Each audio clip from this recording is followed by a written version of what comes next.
Good afternoon. Welcome, everyone, to our second Sustainability in Action conference. My name is Ewan Venters. I'm the Chief Executive of Hauser Wirth. We're thrilled that so many are here today in the real world, but we're also absolutely thrilled that there are so many people joining us online this afternoon here in Los Angeles. We hope, I think, somewhere between 200 and 300 people, in fact, will be able to watch this live. In the face of the climate emergency, we're here to learn with each and every one of you and consider how our industry can move towards environmental sustainability. This event is guided by the fundamental principle that by only coming together, by sharing knowledge, that we can make change happen. I want to take a moment to look back and acknowledge our context, our history, and location. We know that the inaugural Earth Day was a response to one of the biggest oil spills in history off the coast of Southern California in 1969. The disaster initiated the idea of the first annual Earth Day on the 22nd of April, 1970. Earth Day brought together political parties and was conceived as a national teach-in to bring public awareness to the threat of global air and water pollution. What I suppose began as a grassroots movement with 20 million Americans participating is now recognized as the launch of the environmental movement and observed in nearly 200 countries around the world. Art and artists were part of the force for change from the very outset. And as you probably know, Robert Rauschenberg created the first Earth Day poster to benefit the American Environmental Foundation in Washington, D.C. Now, as a gallery, we are still on a journey to embed more sustainable practices. And we are in constant dialogue with the artists that we represent, many of whom are championing new and more sustainable ways of working. We're thrilled to feature a number of artists in today's program, including LA legends of the likes of Charles Gaines and Diana Theater, both of whom have made an incredible mark as practitioners, educators, and members of the local arts community. We have pledged to reduce our gallery's emissions by 50% by 2030. So how are we going about that? Well, it's been absolutely fundamental to embed expertise within our gallery and empower our teams. Our first green teams convened in 2018. These were followed by the appointment in March 21 of Cleona Murphy as our dedicated global head of environmental sustainability. And Cleona has been the driving force behind creating this event. I hope we'll all agree, a great platform of learning together. Under Cleona's guidance, we've been able to measure our impacts through carbon reports, taking a data-first approach in helping us to plan our reduction. So what have we discovered? Well, we found that shipping artworks accounts for around 45% of our gallery emissions, travel about 20%, and building emissions accounting for just over 10%. To take one example, comparing to this time just last year, even our own perception around shipping works by sea freight instead of by air has shifted considerably. Cleona has just written a white paper published with the Gallery Climate Coalition on what we've learned by sending 6 exhibitions by sea. This shift has saved the equivalent of an equivalent carbon of 180, yes, 180 commercial flights. But of course, this is not simply the holy grail of sustainability, but it is one of the tools that's in our own kit bag to make a difference. One of our artists, Ange Smith, said about her work being sent to New York by Ocean for an exhibition that launches next week. Ange said, "Climate change and its adjacent anxieties have registered within my work from the beginning. Artists, in my view, should reflect the context of their lifespan. Ecological chaos is impossible to ignore, and an incontrovertible characteristic of our age." We appreciate that this is an industry with entrenched behaviours and habits, and that an extraordinary turnaround is required. We are the first to ask ourselves, how can we change to meet our pledges? I'll now hand over to Tim Griffin, known to, I'm sure, everyone in this room and across the world, our fantastic moderator, who will guide us through this conversation and dialogue today. Thank you for being here.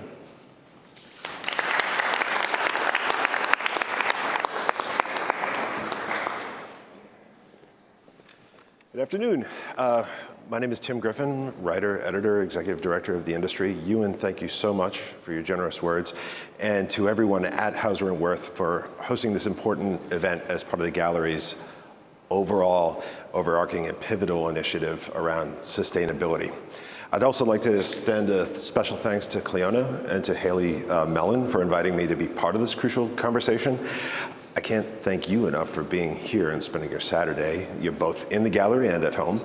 And I can't, above all, express my appreciation enough to all the participants who have been incredibly generous with their time and commitment, and in these perennially difficult days, not only toward our discussions today, but to the fundamental task of sustainability through time. Even our conversations leading up to this moment, the time that you've given, the time that you've shared, the thoughts you've shared have been incredibly inspiring to me, and I'm happy to say, by observation, to each other. As Ewan already mentioned, this is not Hauser Wirth's first gathering around sustainability like this. Last year at Somerset, a similar convening took place. It was deeply impactful, resulting in ideas being implemented in the field, which is part of the purpose, which is the purpose. Here, as today's event was conceived in light of what was learned and shared at that other convening, and in light of that success, we sought to consider sustainability in its broadest sense, and with many valences. First and foremost, we ask, how do we collectively engage in art and aim to circumvent the prospect of ecological disaster? This is why we're here. What are the best practices and operations we can embrace to minimize carbon footprints in all aspects of art making and presentation? Information sharing is of the essence. That is the crux of our conversation today. But to that discussion, we are seeking to offer also some speculative ballast, as well as of human and, dare I say, even humanist context. Simply put, how do these practices and actions intersect with our everyday lives? How do our habits change? How have they changed, maybe unbeknownst to us? And how do they have to change? How have they changed, whether within the gallery, the museum, as a collective public together, or privately at home? How does sustainability alter our very sense of self, of partnerships, and of collectivities? How does art and its infrastructures reflect and manifest those changed and changing realities? I would like to think that this is a novel approach, but at the risk of being seen reaching back to an old chestnut and golden oldie, be with me. A precedent, I think, is found in Michael Baxendall's painting and experience in 15th century Italy, where at that moment, looking at a time located between epochs, Middle Age and modernity, clergy and collector, the shape of society and languages where art were in flux, being developed anew. And we could see in the compositions and subjects of art changing in dialogue with changes in economies, technologies, even in the people looking at that art. Today we'll talk a little bit about shipping, and famously in that book, they were talking about how a new kind of viewer was able to recognize, because shipping was new and trade was new at that moment, seeing different compositions and different representations and different kinds of artwork being made. there was an intuitive understanding of what the barrels and crates they were looking at were in terms of scope and meaning within the economies of the day. We are similarly at a moment between epochs, with the stakes being only higher given the existential dimension and scope of the ecological crisis. We all feel the stress, we all feel the precariousness, but hopefully here, and in such instances, also an opportunity for other languages and other ways of being together to be created, developed, and sustained at a moment of paradigmatic shift that manifests even in our intimate and everyday lives in what seems like a microcosmic setting such as the art world. It's only through gatherings such as this in the realm and at every scale that we can plant the seeds for such a transformation. So today, we see 3 panels with amazing participants on each. The first, what does a sustainable art world look like?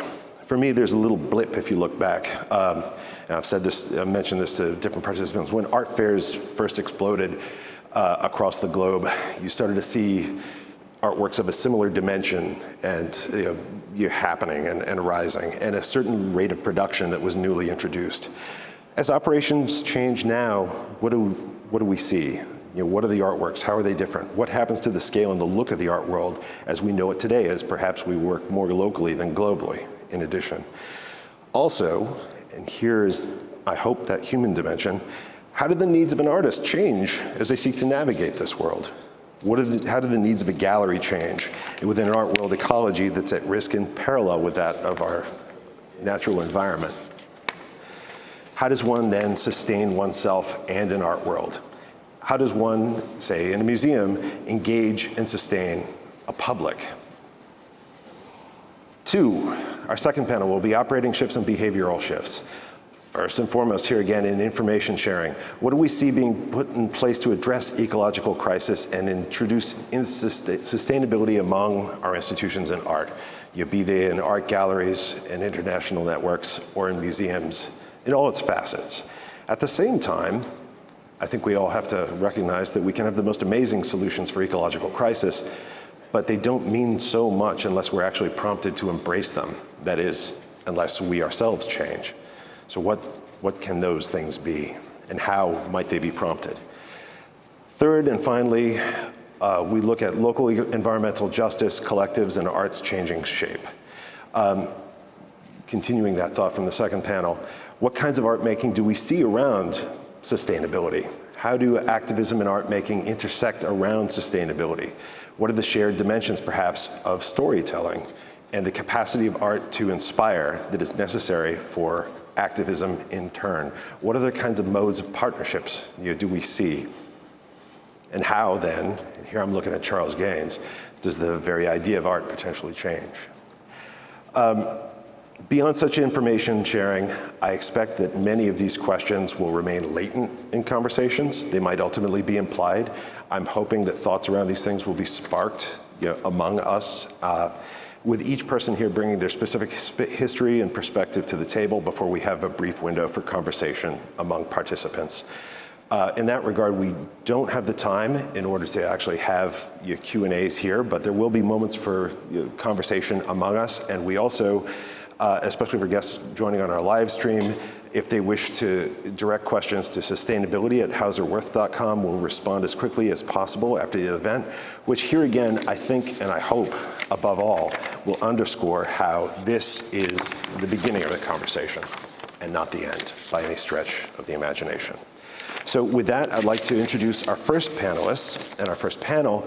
What does a sustainable art world look like? And I'll mention as well that this is a hybrid event. We did not fly people from point to point on the globe. That would be a bit of a contradiction. So I thank you as well for bearing with us as we move from medium to medium. I'll introduce those people here. Some will be on screen. Haley Mellon, founder of Art into Acres. Danny Chivers, an environmental analyst, author, and climate action consultant, who will be online. Johanna Rietveld and Annika Schroeder, co-directors of Art Switch, also online. Kibum Kim, partner of the local gallery Commonwealth Council, happy to see in person. Naima Keith, Vice President of Education and Public Programs at LACMA, also in person, and Kathy Halbreich, who will be coming to us on screen and online, former director of the Robert Rauschenberg Foundation. Our format is one in which each individual will make a few observations and comments from, again, their own personal perspectives on these different subjects, allowing for some conversation in turn. With that said, again, I can't thank you enough for being here, and I would like to welcome everybody on stage.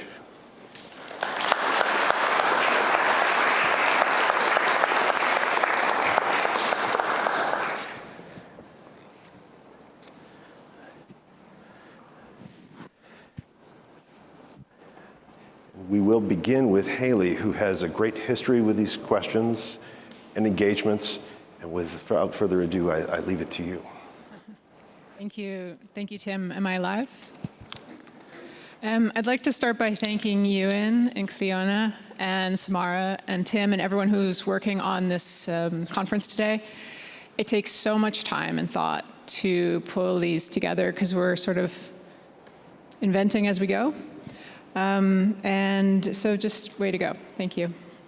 As an artist, I had the honor to be in the first conference, which was last year at Somerset. And one of the things I really am appreciating about this hybrid model is that it's sustainable to its core. Not only are people not traveling, but it's very generous. Like, there's a lot of speakers in each panel, and I think we're going to benefit from a wide range of voices, both artists and practitioners in sustainability. So the topic today, what does a sustainable art world look like, is also something that we are creatively unfolding.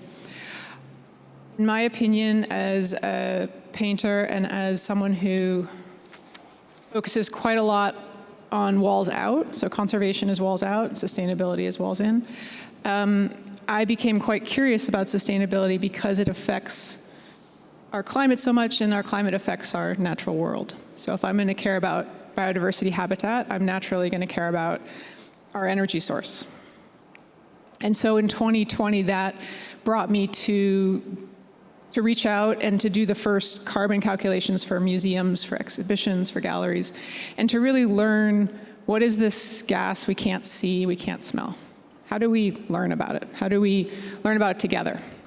And so the together part, I think, is my answer for the sustainability question, is that if we don't do it together, like all of us, in an inclusive way, in a generous way, in a compatible way,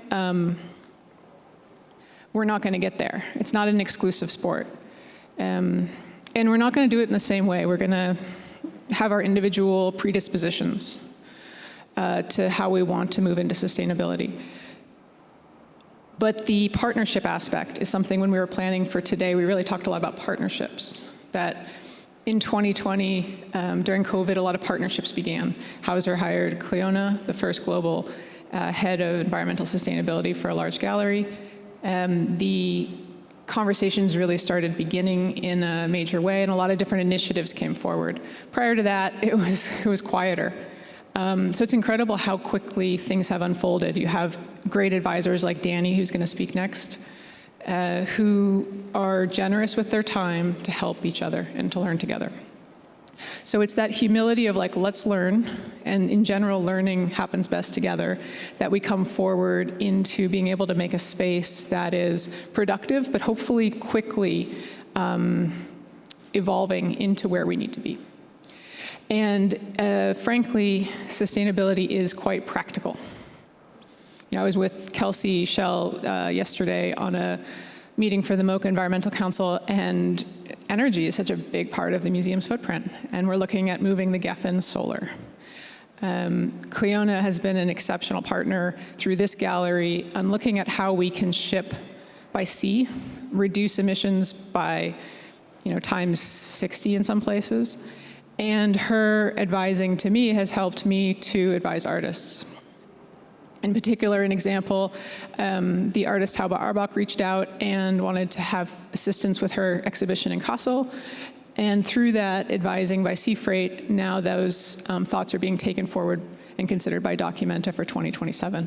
So that's a great example how micro conversations, how social, how would you say, water cooler talk? Like things you talk about in between other things can affect the future of the sustainability within the art world writ large.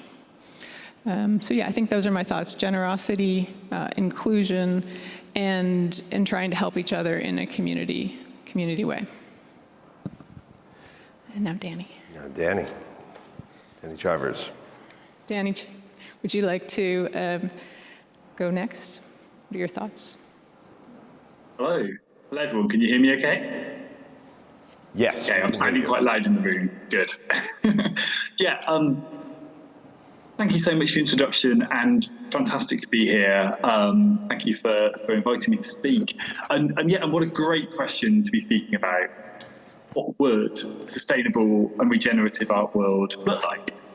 So I do a lot of work with different arts organisations the last few years, and I think it's broadly two different approaches that we can take to this. So one, we can start from first principles, look at the big picture and say, okay, we're thinking about the environmental impact of the art world. Well, most of that actually isn't to do with the creation of the art. It's to do with everything that goes on around it. There's some exceptions of art that maybe does have a larger impact, but in most cases, we're talking about the transport, the storage, the travel, the display, all the things associated with access to the art that actually adds the bigger impact. And the current art world has evolved in an economic system where this underlying assumption of just infinite resources, that we can burn as much fossil fuel as we like with no consequences, and that's been the backdrop to the creation of the current arts kind of market and art world. And of course, now we know those things aren't true. There are very definite limits to those resources and how much we can pollute. And so if we were starting from scratch now, to design a system that supports artists, that cares for heritage, that ensures everyone in the world has access to great art and cultural experiences without destroying the fundamental life support systems that we rely on the planet, then we design something very different if we were starting today. And I think there's huge value, in the art world trying to envision that together, and mapping a path towards it. And I hope we'll get a bit deeper into that in this conversation as it progresses. And I know the other speakers will have loads of great insights into this. There's a second approach to the question that I'm just going to focus on now for just a few minutes. And that's to, instead of starting with the big picture, start with where we are now and ask, what are the changes that we know need to happen now within timescales that we can actually see and kind of get a handle on?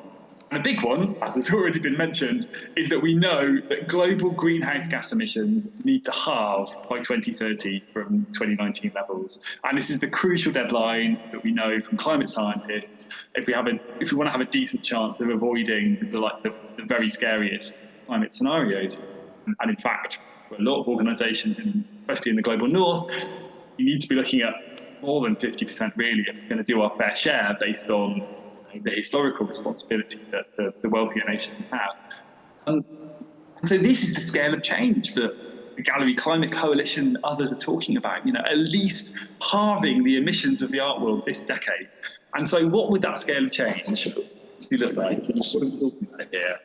And I should note that obviously the climate crisis is not the only environmental crisis. We also need to talk about biodiversity and waste and other pollutants. But for the moment, I'm going to focus on carbon just because actually the arts world, that's probably the biggest impact, is the climate impact through travel and energy use and transport. So what would it actually mean to at least halve the emissions of the art world in the next 6 years?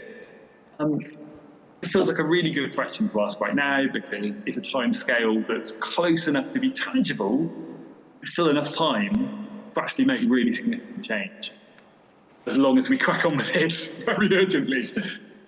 And a key thing is we don't yet know all the answers and all the solutions. To some extent, setting these targets, it is a leap of faith, but it's one we have to take.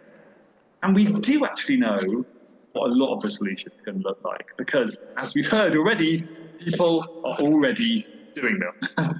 And some of that is to do with new technology, the falling price and increased availability of renewable energy, lots of arts and culture buildings switching to using heat pumps, solar panels, more efficient climate control. They're reviewing their storage methods and their protocols and cutting wasted energy. And more arts organisations are now using cycle-powered and electric-powered local transport to move things around. They're looking at their packaging, display materials, the way they use technology, trying to do all these things in a way that trying to reuse things, repair things, source things sustainably rather than a constant stream of new materials. Sourcing more sustainably for catering, for retail, all these things are happening in some places, in some ways, but it all needs to happen more and faster and sort of essentially become the norm across the sector in the next few years. It isn't just about switching what we're doing now, continuing to do it in a more sustainable way. There's actually, again, as we've heard, some more kind of deeper, more fundamental changes in practice and expectation and behaviour that also need to happen. So there are big discussions happening at the moment out there across the sector, as I'm sure many of you have been involved in, around, for example, talking about shifting from global to maybe should we be looking at regional arts fairs instead, as a way of reducing the amount of travel required. Of art buyers using virtual technology, online technology to view art rather than always having to travel to things in person, of looking at moving fewer objects and people around the world in various ways, and where we are transporting things, doing it by sea and by rail rather than by air, especially not by private jets, and moving away as well in the public side, and when we're talking about public arts, shifting away from a model of thinking, we always need to have bigger and more frequent and more spectacular exhibitions and shows to get more and more people in from international audiences, and kind of having a little pause and be talking to galleries who are saying, should we actually be doing fewer things better, holding exhibitions for longer, giving ourselves actually more space to connect with local audiences and different communities and maybe under-resourced and underserved communities that we don't always collaborate with that we should be. And these are some of the conversations that are going on. And there are examples of all these things happening already, being pioneered by individual arts and culture organisations, but it all needs to accelerate. And by 2030, again, a lot of these practices we need to see as being much more the norm and much more kind of common. Because change is coming, whether we like it or not. The 2030s are going to look very different than the 2020s. They'll either be because we have shifted to new and more sustainable ways of doing things, or because we're being overwhelmed by environmental crises. Can't hold an art fair if your city is flooded. Can't open an exhibition for wildfire to make the air unbreathable. These are real things that are already happening, as we all know. Like I say, the good news is we already know where a lot of the solutions are going to look like. And the rest we can figure out as we go along, because more solutions are becoming available all the time. And most of these solutions are things that ultimately can make our work lives more satisfying and pleasant and rewarding. And the challenges that we need to do this so urgently and rapidly across the whole sector. And we're currently in a system that has kind of quite a lot of momentum pushing in a different direction. If we all push at once in lots of different ways, we can change that direction of travel, and it's already started, and this is our chance to all be a part of it. So I'm really excited about the possibilities. I'm really looking forward to what everyone on the panel has to say today. Thank you. Thank you so much, Danny. Without delay, Johanna and Annika. Yeah, hello. Thanks so much for having us, Hauser and Wirth, today, and great to see you from afar. My name is Annika, and I'm here with Johanna Riedfeld next to me. Together, we've been running AdSwitch for the past 4 years. We are a non-profit organization based between Amsterdam and New York City and are focused on climate-forward strategies in the arts.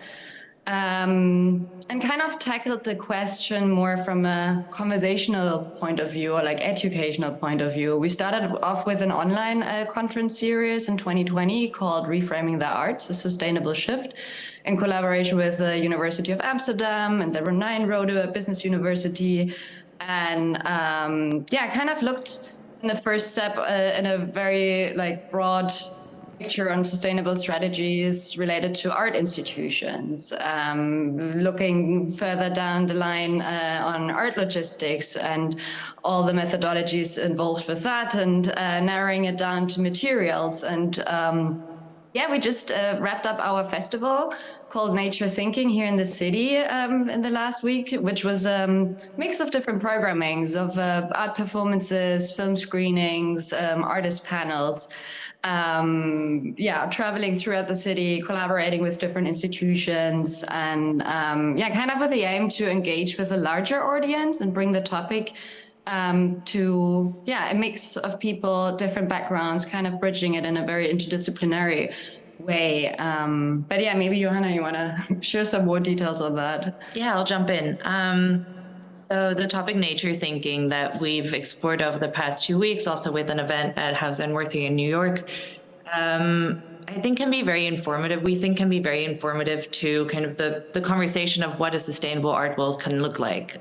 Because at the core of the discussions we were having was also, what does it mean to make art in the pace and circularity and materiality of nature? And what if you refocus nature into the conversation and moving past these conversations? And Danny, as you said, like so many of the solutions are out there already. We have a lot of knowledge. And so how do you get people inspired to act on that? And how can you bring forward voices that are showing a different way of making, and that maybe are leading the way for us to see how we should adapt to this new world, but also these new artists and artworks that are coming out of it. And so one of the things we thought were very interesting, there a few questions came up, is one, of course, of the materiality that artists are using. What does it look like to implement circularity into the material used, but also what does it mean to have a circular an artist studio that is conscious about its impact?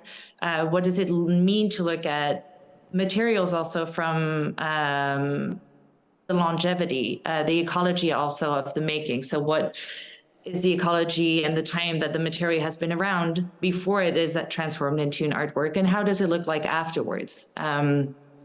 Very interesting conversations came up also about artworks that are disappearing. Like, what does it mean to make slow artworks? And what if these artworks are implemented into nature? What if they disappear over time, or what if they change over time? And if we look at the different cycles of the artworks like that, we can also start thinking about different audiences. Maybe there are artworks that don't have an object that are in the natural world. Maybe the audience is the fish, and maybe it's the birds. Or maybe there is no object at all. And what do you do as an institution or even as a gallery to be able to collect that and promote that? And do we need to preserve actually these objects? I think at the core of a lot of these discussions is also the problem of the inherent aspects of the art world is to preserve and to show internationally and to sell, but to keep and to preserve and to protect in institutions. And somewhere there, we are also questioning what that looks like, because those two ideas are inherently against each other. We cannot preserve forever. And as you were saying, Danny, when are we preserving then? Like, what is the world we're looking at in that sense? Mm-hmm. So it was a really inspiring conversation, which we're happy to have this conversation now leading out of it that is informed by these artists we gave a panel to, thinking of how an artist studio can be a place of invention. This was something that Mika Rodenberg was talking about too. What if the artist is in his studio, can invent new systems. I mean, that can be at the core of it with the messiness and the humor that goes within it. How are we, as the frame around it and the context of the art world, able to promote that message, both the content and the object in itself? Yeah, I think that's a large part of what we've been thinking about the last 2 weeks, and happy to continue conversations about that. On another front, something we've been working on is establishing this database of solutions. And this is kind of going into what you were saying before also, Danny, is there is so much knowledge out there. It's amazing to be here on this panel with such different voices and seeing also how these, there are more and more voices that are coming to the table actually in this conversation, but how do we make sure that what we are talking about and what we're learning doesn't get lost? So how is there a central point actually that can be brought together, both the reports that we're doing, the conversations we're having, the tools that are out there. And that somehow brings us, I believe, to the last part that also has been on our minds is the next generation and the education. How are we not only preserving these artworks in the long time, but also preserving and sharing all the knowledge that we're doing now? Yeah, kind of, yeah, tying it in, or like, yeah, to the question of where does the education come from, or where is it, yeah, what is the root of it, or like looking at the artists and their educational systems, and how can this knowledge that we are now creating be preserved and also, yeah, brought to the next generation, or like live, yeah, can live on. And in that sense, we've been thinking, or like having a lot of conversations about like how universities are a big factor into that, or like the institutions around it, and what is it, what is taught, and what is it, what the materials are used, and maybe there are possibilities of creating databases where like this information is available. Introducing also this idea of maybe internships or mandatory courses, like how to bring in an interdisciplinary approach to the topics for art historians as well as artists themselves. And yeah, with the idea also to break up the bubble and open doors in different directions, and finding, yeah, our path together in that. Yeah, maybe ending on that note too of it's really tough, I believe, to be thinking about this in a bubble. So how do we think about opening the bubble not only of the artist studio, of the institution, but also of the art world and the institution and the courses that we're giving, and interdisciplinarity, I think, is probably at the core there, and can move the conversations forward. All right, thank you very much. Kibum. Hello. No, it works. Okay. Hello, thank you for having me. So I'm going to approach this topic of sustainability from a bit of a different angle, but all stemming from the same context that we're talking about, this extraordinary growth we've seen in the art world over the past couple of decades, which by and large has been great, particularly in the contemporary art sector. That's been, coincided with the proliferation of biennials in the 90s and art fairs. I'm actually just coming off a plane from Asia last night, so a little jet lagged and discombobulated. But we're living this time with relentless accelerationist growth.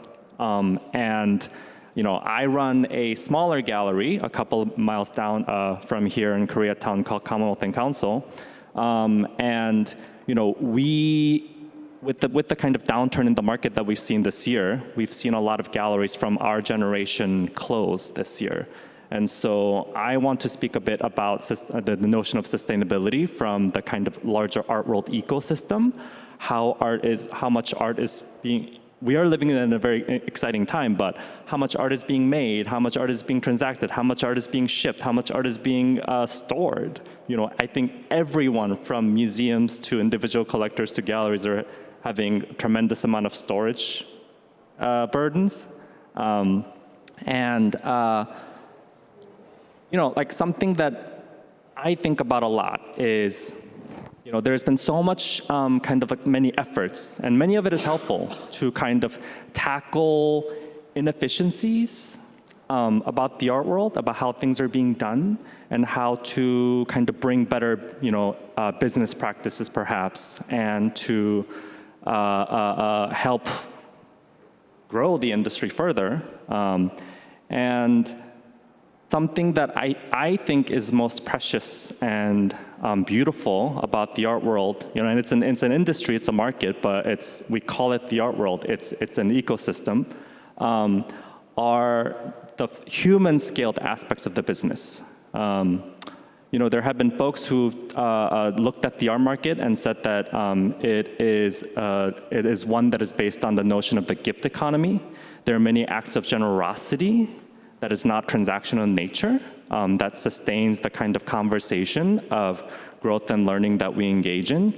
And, you know, frankly, like, I don't know, I mean, we've never tried, but I would imagine that if you had a business plan for an art gallery and went to a bank, you'd be very hard pressed to get a loan, because it's inherently a business that you should be making a lot of bad business decisions if you champion like what you really truly think is radical, great art.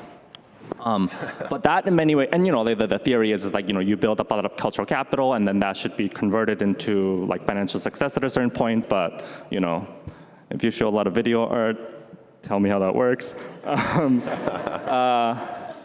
But you know, I think in some ways the like relentless growth of the market has made it more and more challenging to keep that kind of long-term, slow burn growth of a conversation and relationship with artists, with collectors, with institutions.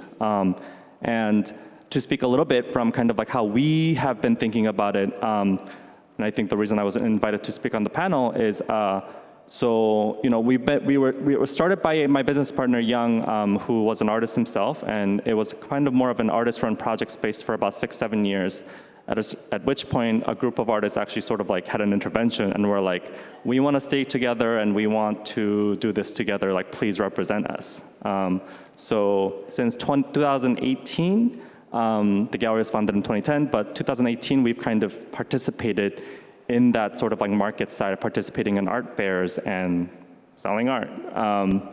And it's been, but from the beginning, Young really wanted to underscore the importance of the collective nature of the enterprise. So we work with 38 artists now, many of whom kind of have been part of like a similar community, building their careers and going to schools in Los Angeles area. You know, we've been trying to maintain some of like the original ethos as we kind of adopt a lot of the, you know, same art world practices that other commercial galleries do. So one of the things that I'll mention is during COVID, we started this initiative called the Council Fund. So, you know, like during the lockdown, we were having weekly Zooms with all of the artists in the program. And something that emerged from the conversations was like, we will really want to make sure that when we come out of this and when we get to the other side of this, we want to put ourselves in a better position to help one another as a community. And of course, every gallery is kind of like a redistribution scheme. Like most galleries from this level to our level have, you know, a handful of artists who kind of have the most market demand. But so the Council Fund basically is, you know, like when you run a gallery, oftentimes you give a discount to a collector, like 10% or whatever. Museums get more, 20%. So we've been asking these kinds of other participants and supporters of the program, would you be willing to forego that or take less than what you would? And that will go into a collective pool of money that the artists together can decide how to utilize. And initially it started because, you know, even with our universal healthcare now, half our artists didn't have health insurance when COVID first struck. Of course, California thankfully kind of came through and covered everyone at that time. So something like very basic, fundamental, frankly, human right need to being able to like envision something grander together as a group. And you know, the reception has been really heartwarming, and I think in many ways reinforced the fact that this is an ecosystem. So, to say LACMA, for instance, has been a supporter of the Council Fund, foregoing discounts in some transactions, and it's been a really rewarding conversation to have. And like it is more work because frankly, now we have to make a sale and then we have to have another conversation on top of it. But what I also wanted to kind of mention is that would be the kind of like clean, neat narrative of like, oh, like kumbaya, like everyone gets along and like we're doing this thing together. But you always have to negotiate the kind of individual needs and interests alongside the collective. And so, there have been moments like, a couple of our artists have asked is like in certain situations, they're like, I'm kind of a little hard pressed right now. Would you mind if I don't contribute to the council fund and take the whole money that I'm owed? And, we kind of stress the really kind of like collective nature of this and, and not being able to make exceptions. And so in some ways, it's like you kind of have to commit to making a sacrifice. And the artists have had different ideas about how we should utilize the council fund as well. Or like kind of like in running a business, or running a gallery business. Yes, like as a smaller gallery, we'd love to do more things that are more environmentally sustainable. But frankly, like we're not always in a position to have that choice. The pace of the art world right now, the timelines that we have for production and when the works need to ship out for these biennials and fairs and shows, we often cannot and the artist studio production capacities, it's really difficult to be able to have the lead time to ship by boat, for instance. So I think there's a lot of kind of like paradoxical elements that come into play, and like I'd love to just like urge everyone. I think it's the difficult conversations that we can have that really requires a lot of empathy, and there isn't a real kind of like black and white approach, but it's like change needs to be made. Let's be honest. It's like if we want to be sustainable, we should not be having the world's like most prestigious group show at a city with canals, with no like it makes no sense. And like we ship out work, from us to Hauser Wirth, like we ship out artworks in giant crates to hang in a like airless convention center for 3 days, and then it all gets packed up and gets shipped off again. So we're not going to like completely radically change the system or give everything up. These are opportunities for artists. These are important platforms for artists, and we can't just like wholesale reject them. But it's going to require a lot of very, very, very complicated, difficult choices. And yeah, I'd love to speak more on that. Thank you for that sand under the wheel, Kibom. And Naima, thank you. First, I just want to thank the Hauser Wirth team for the invitation, and to Tim as well. So as Tim mentioned, and as many of you know, I am the Vice President of Education and Public Programs at LACMA. And I am actually often thinking about what it means to engage and sustain a museum public. So I'm thinking about sustainability in the public in my realm. And so I was really intrigued when Tim sent me questions such as, what are the primary challenges to creating sustainable engagement? What are the greatest opportunities? How do we build and maintain a sustainable community among art institutions? How do we define sustainability in that sense? And I'm not gonna lie, I don't know if I can answer every one of Tim's amazing questions this afternoon, but I definitely wanted to share some of my notes. So we obviously know that museums are nonprofit institutions that are oriented toward the fulfillment of their social function of collection, preservation, and public education. As any organizations, museums have to be concerned with economic, social, and environmental points of view in order to meet sustainability. That said, the principles of audience sustainability are related to two main aspects to me.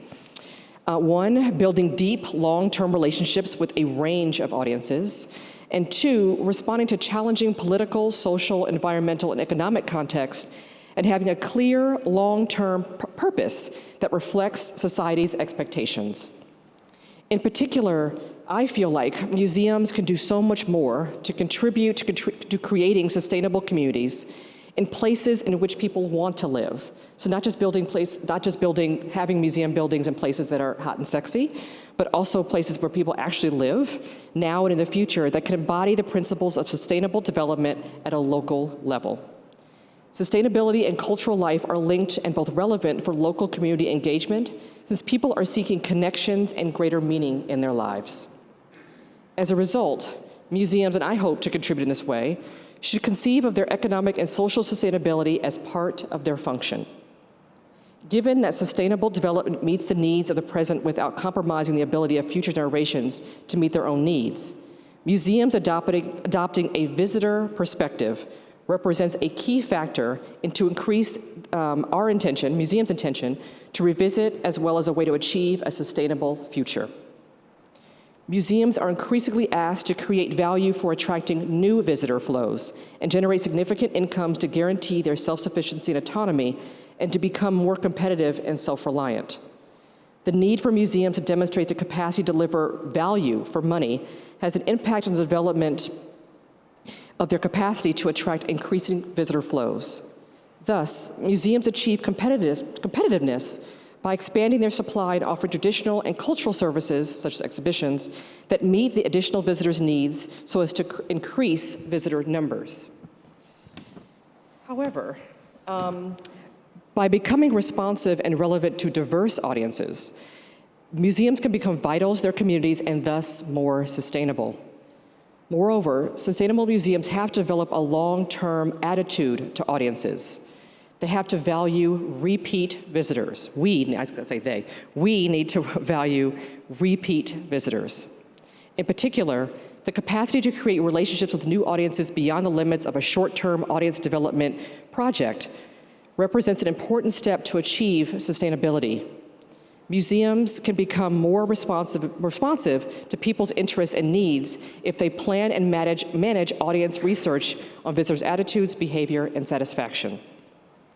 To ensure the long-term sustainability in museums, a radical change in approach and practice is required. In order to become more sustainable, museums should pay attention to audience and internal diversity as well. In this way, an institution can plan tailored strategies to increase the number of visits and revisits to achieve community support. So there's a few of my notes. But I think in my particular role at LACMA, because I work at the LA County Museum of Art, our emphasis really is on reach and reaching the entire county and increasing visitor numbers every year. And there isn't as much attention to repeat visitors. We assume that once a visitor comes once, they sign up for a membership, they sign up for NextGen or any other, or come to one program, they become lifelong museum goers. And we know that's not necessarily true. And so I wanted to present this or think about or talk about the emphasis or what emphasis we're putting on repeat visits as a way for the museum to become more sustainable and to really develop lifelong relationships with our visitors. So I'm happy to talk about, when we get into the Q&A and conversation, talk about specific LACMA initiatives. And how that relates to sustainability in a concrete way. If it's not, one of the currents happening here is how do you manage in an art world that is not devoted to expansion. Right. And how there's an ethos that actually meets practical matters. Right. Kathy Halbreich, with great honor. Oh, you're on mute. I'm delighted to be part of this, but I confess I'm feeling a bit like a fish out of water. So I'm going to read what I wrote in an effort to have something to say about some things I know about and some things I don't. When Tim first called, I thought he must have pocket dialed. I'm no expert on the daily global catastrophes of climate change, but I know that for me, change begins with the personal, with how each of us learns to grapple with the inevitable mix of the troubling and possible, while finding partners to help us grow into our ideals.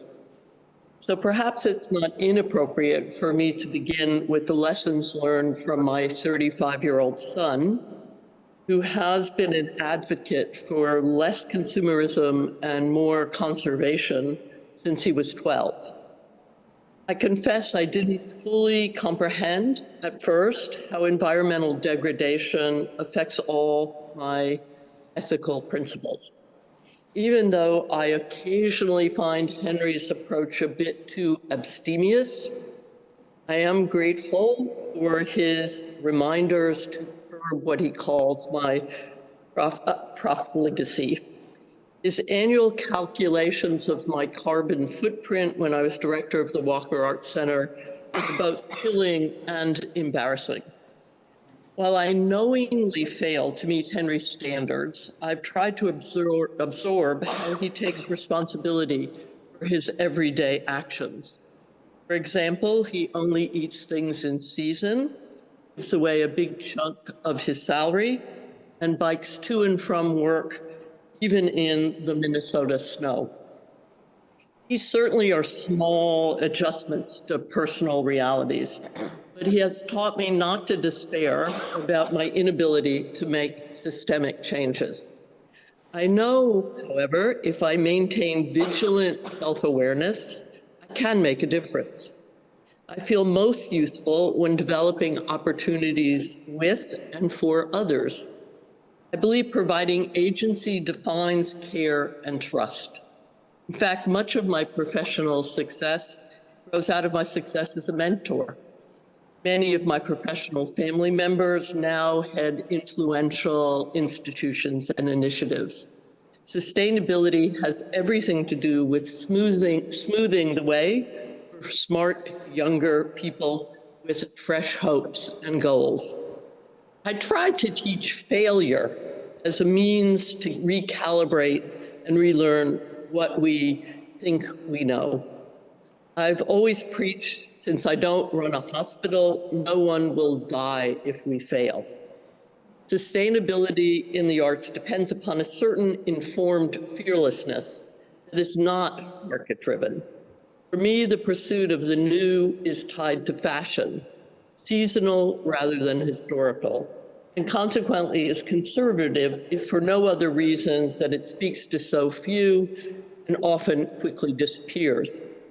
While I'm a capitalist at heart, it's clear that today's hyper-capitalism has not made for either a healthy planet or art world.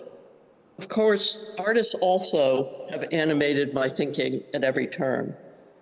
When I first joined the Rauschenberg Foundation in 2017, I noticed there were very few creative practitioners involved in the daily life of the institution.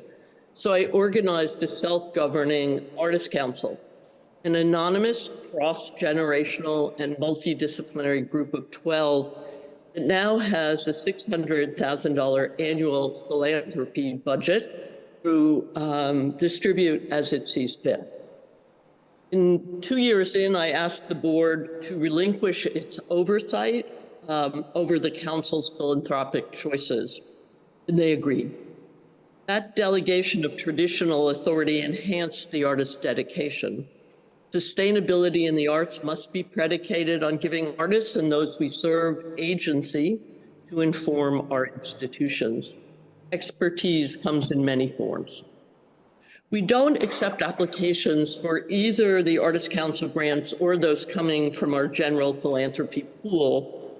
That presently supports a range of multi-year projects, including funding for artists' medical emergencies through a partnership with the New York Foundation on the Arts, as well as Black and Indigenous land rights and agriculture initiative, and in protecting land and ownership also is sustaining culture. I run the philanthropy program, which gives away about $4 million a year with a part-time staff member, as we often depend upon the expertise of diverse and changing groups of advisors. I like to think we practice something akin to relational philanthropy. We often discuss with prospective grantees the appropriate amount of funding and what the award will be used for. We often ask grantees to recommend possible new grantees. We keep your bureaucracy to a legal minimum and our processes nimble. Sustainability requires reconsidering, even streamlining, traditional ways of operating. There may be better ways to do things, but I am a champion of knowing when good is good enough. The Artists Council grants are as small as $10,000 to Brown Bag Lady in Los Angeles, and as large as $160,000 for Moms for Housing in Oakland. Occasionally, decisions are based on a member's profound commitment to the principles of a single organization. Sometimes majority rules, but most often consensus is reached after circular conversations that sometimes test my patience, but always earn my respect. Precarity is one criteria often used to determine which organizations are most worthy of support. Quality other foundations might shy away from, given the possibility of the organization failing to stay open. For me, the most urgent questions pertaining to sustainability in the arts relate to those practices that fall outside market-driven proclivities and under the umbrella of, for lack of a better word, the experimental, which I'll define as testing the limits of traditional canon. Intend canon to be interpreted very broadly, culturally, economically, and historically. I fear recent events at major performing arts institutions may be an early indicator of the canary in the coal mine. Public theater cut loose under the radar. PAM has far fewer artists in the Next Wave Festival. The Mark Taper Theater is on indefinite pause, to name just a few. Similarly, a recent report revealed that recovery from the COVID crisis has been uneven in museums, with roughly 66% reporting that attendance remains down 30%. Nearly 1/3 of respondents reported a decrease in net operating performance, while roughly a quarter said they had not yet returned to pre-pandemic staffing levels.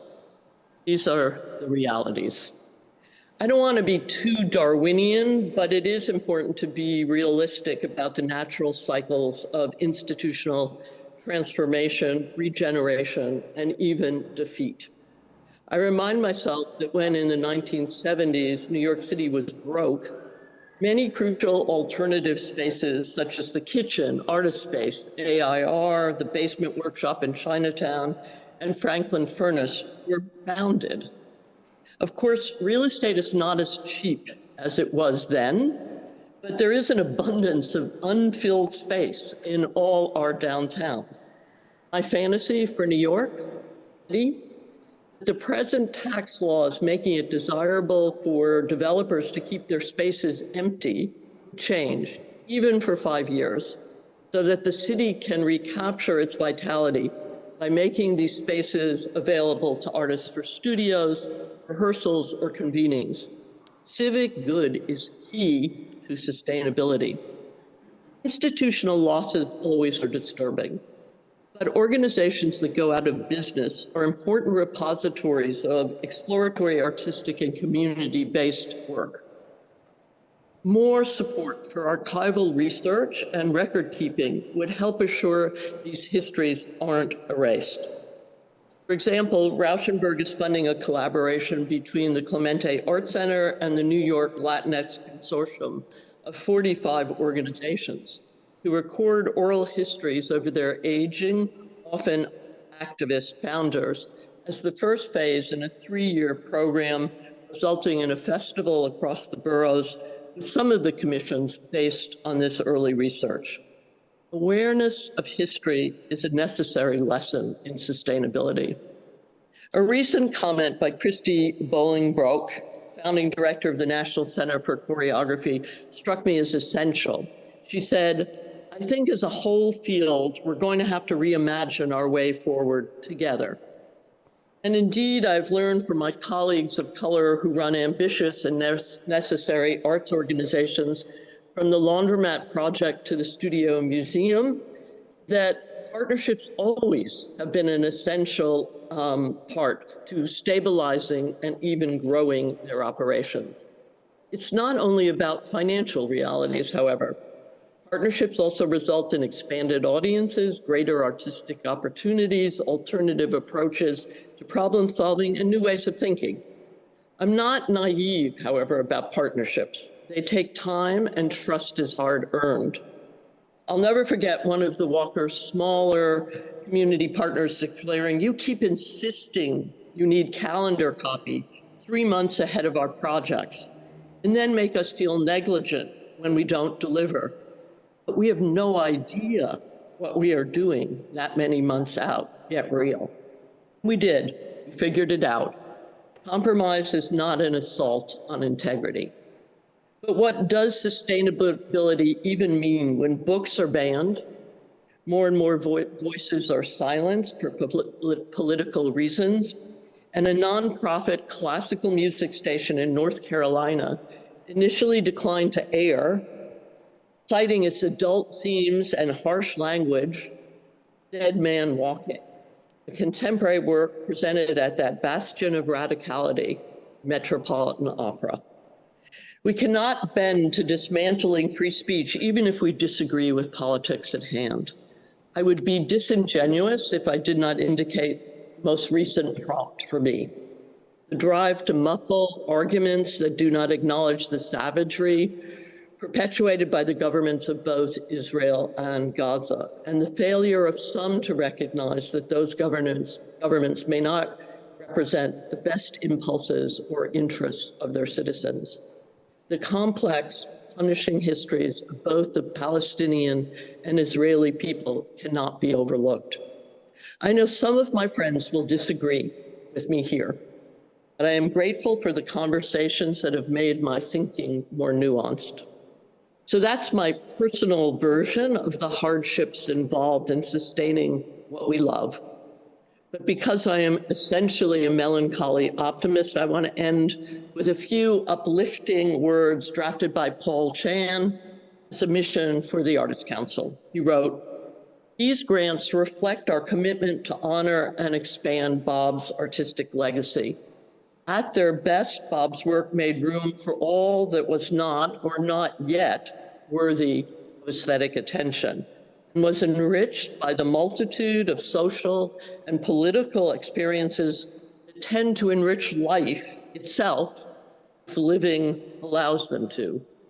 The Council's work, to me, fosters the overarching idea that art is enriched by all that is not art, because art that is multidimensional is more capable of envisioning a more vital and festive reality. This is why all that is not art must also be protected and supportive if art is to flourish at all. The diversity of what we have funded is an argument for this. Thank you." Thank you so much, Kathy, and thank you everyone for your remarkable statements leading to this conversation. In the time that we have, I'm going to seek to put forward two threads, one practical and one around this term partnership. And I also wish to thank Annika and Johanna for mentioning the importance of expanding the bubble.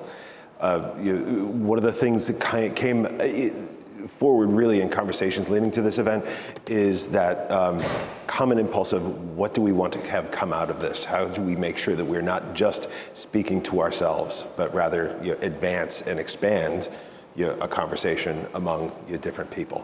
So I thank you all for that. On the practical front here, one, and I might speak to Danny, Haley, Annika, and Johanna, what would you say, information sharing, the most impactful practical work or initiative that's been done in the past 5 years in terms of sustainability?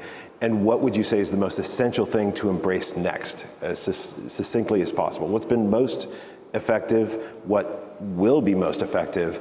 And last piece, how do those things intersect with, say, what Kibum, Naima, and Kathy put forward? Yeah, I'll jump into that. Tim, that's a great question. I think most impactful has been energy, period. Focusing on energy. And I think the Helen Frankenthaler Climate Initiative has done an exceptional job at being inclusive and giving grants so that institutions can shift to renewable energy. In terms of moving forward, I think there was a talk that Johanna Burton, Josh Klein, Carson Chan, and Art 2030 did that talked about care. And so the term curator comes from care, as does conservation. So as Annika and Johanna were saying, a shift in aesthetics is probably going to follow a shift in care as we expand our understanding as to what we're impacting and as our empathy shifts toward possibly making different work. Like right now, I'm finishing a show at Giovanni's room nearby, and we made the work on site so we didn't have to ship it. So that's going to change the aesthetics of the work. Danny, what do you think? Yeah, those are excellent examples. And the thing I'd add in is maybe a bit of a common theme in those and of various things you talked about, which is this idea of collaboration. And I think there's just been a huge explosion in collaboration across the art world over the last few years that has led to so many of these initiatives being able to take off. And this realization that so many people were actually ready to take these steps and were waiting for somebody else to like talk to them about it.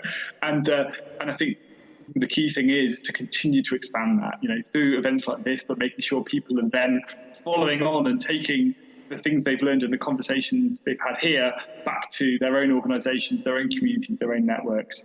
And also, exactly as people have been saying, expanding it beyond the sort of immediate kind of practical art world conversations. And because I think for me, one of the key things is that arts and cultural space has an incredible opportunity to be showcasing some of these solutions and working with others outside the art world to kind of show what can be done and to help push things forward. I mean, the arts has an incredible platform, has incredible kind of cultural power and influence, and there's the potential here to show, this is what everyone can and should be doing, to create those broader partnerships beyond just, and I know as many already are doing within their communities. And the sort of provocation I'd say to everybody, and I do say to everybody, is that in 10 years' time, we'll look back on today, and one of the main things we'll think is, did I do enough about the climate and biodiversity crises? In 10 years' time, we'll have a much clearer picture of where we are with those things, and we'll look back now and we're all caught up in so many immediate issues right now, of course. But I think in the future, we'll look back and say, did I do enough? Did I push hard enough? Was I brave enough? Did I take every opportunity to be part of this change? And just having our minds in that future, thinking back to now, I think might help inform what we all do next. Annika and Johanna, would you like to join in? Of course. Tough to follow. I think we both agree really with both what Haley and Danny you've said. Adding to that, the idea which we've been supporting a lot too, not only collaboration, but also allowing ourselves to make mistakes has been, and sharing knowledge, sharing what we've learned, but also adding a human touch to these conversations, as we all know and have been discovering up till now, is we're all learning in this together. And we've seen a lot of fear still for people to share the way that has brought them to success or to show their weaknesses. And it's only by actually knowing the weaknesses, by knowing where we stand and being able, of course, to measure things, but also more broadly, just accepting where we stand, that we can move forward from that. And I believe that kind of is both an answer to both of your questions. The idea of collaboration in this, sharing resources, and moving forward. Also, what we've been thinking a lot about is mentorship, and how do we create stronger connections between different parts of the arts chain, both from an artist studio to a museum and everything in between, but also looking externally and not only looking internally into the bubble of the art world, as we were talking about. I think, that sums it up very nicely. I think another thought that can be added, and that touches upon what Naima was sharing about the repetition, or like the repeat audience, or like how to engage an audience that comes back and wants to engage with the same topic, or like with the topic and wants to dive further into it. And I think that is something that crosses my mind, this idea of like creating rituals around it for an audience as well as for the art workers and practitioners. So I think moving forward, like creating somewhat of a ritual, rhythmic continuation of where we are. Integrating it. Integrating it. Yeah. Making it a regular thing, like having it on a daily mind base. And Kibum and Naima, you must have had any number of thoughts while Kathy was speaking.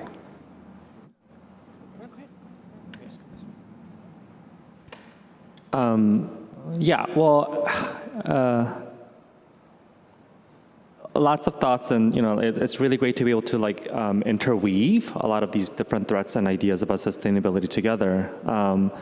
Something that really striking to me is, I feel this kind of dealing with this more from the market side.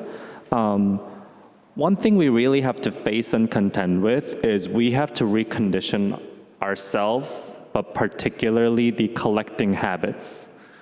Something that I struggle with at times is, as the market's gotten much bigger and faster, what is, as Kathy mentioned, it really seems to be following more and more of like fashion trend cycles. And so what kind of looks good and striking on Instagram, or and then the couple of artists get all of the attention and all of the demand, literally for a couple of seasons, and then it dissipates, and you're stuck with these, and I feel like that kind of impulse is also borne out in our social and political discourse, especially online. And, to me, I feel like that the power of art, visual art, really comes in its kind of more abstract multivalence, that it's not something that kind of can be summed up in a pithy tagline. And perhaps we're kind of losing that, or have the time to really digest that with the pace of things now.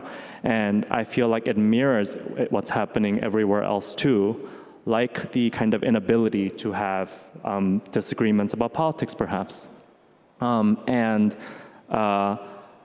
Something that I've been feeling kind of more and more is also that the art world can be all-encompassing, and it becomes its own kind of bubble where we think that this is the whole world, and it's not. So if we are committed to climate change, for instance, it's it doesn't stop with what we're doing in our lives in the art world, but it's what we do, practice every day in our daily lives.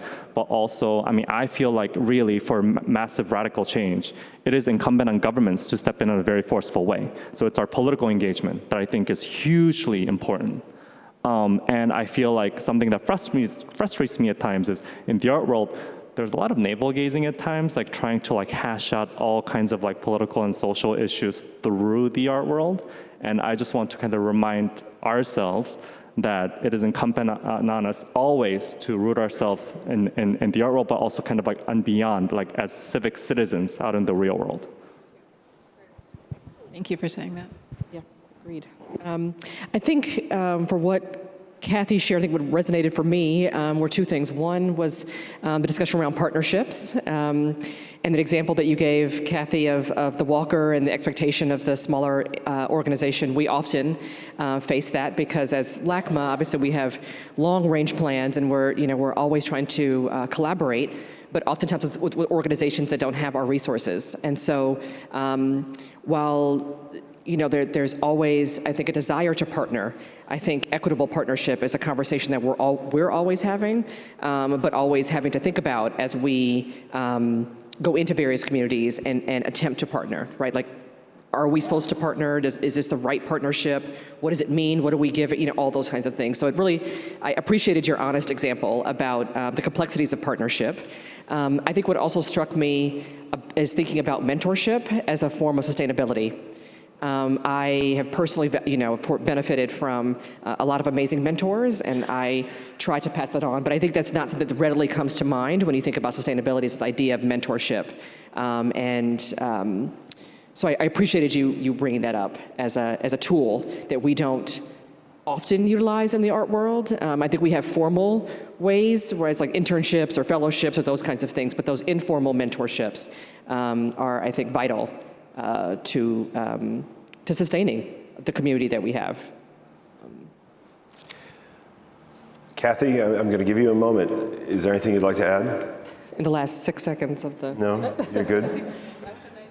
That was a nice way to conclude. So what I'll say in closing here is that in preliminary conversations, there was a great deal of dialogue among the people you've heard from so far today around new kinds of partnerships, new kinds of networks that might develop. In that conversation before today, something really resonant was a kind of lateralism, that it was truly something that would have multiple drivers, and would go across traditional constructions. Today, I think one of the things I hope comes out of this is the idea of negotiation and compromise, the difficulty around that, and the commitment that's necessary to it. To me, just as something that comes out very resonantly from everything you said. In addition to the question of the technologies and practices, is that idea of a practice together. So thank you again, everyone, for all your commitment here and coming forward. Right now, we're going to take a moment with 3 films by Diana Thader. We Explore Earth, LA Crop Swap. Then we'll have a brief break before going to operating systems and behavioral shifts. Thank you again, everyone, and looking forward. Thank you, Tim. All right. Thank you, Fiona. Thank you. Let's go around. Okay.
We spend our days, our lives of years going through work, home, school, hang out with our friends here and there.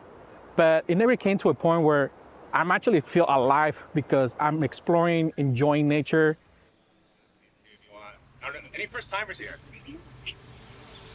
They're out there taking their first steps with us. We're out there planting seeds in the minds of individuals that participate in our outdoor experiences, our hikes, our road trips, our backpacking, our campouts. We're out there cleaning nature and leaving it clean. We realize that we're a need in the lives of many individuals who are starting their outdoors journeys. I focus a lot on the Gavilan Tongva and the BIPOC community because I want to be able to help both of those communities get easier access to the outdoors. Nature is for them. Nature is for everybody.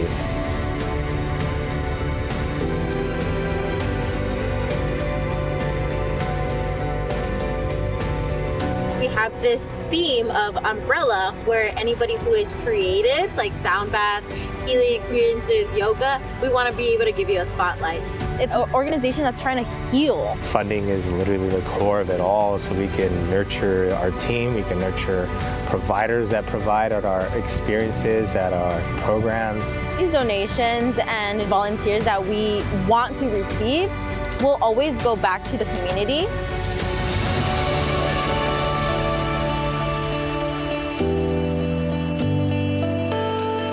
So we encourage you, and by we I mean WEE, We Explore Earth. We encourage you, join us on a journey of discovery and a trail of endless possibilities. Support We Explore Earth today.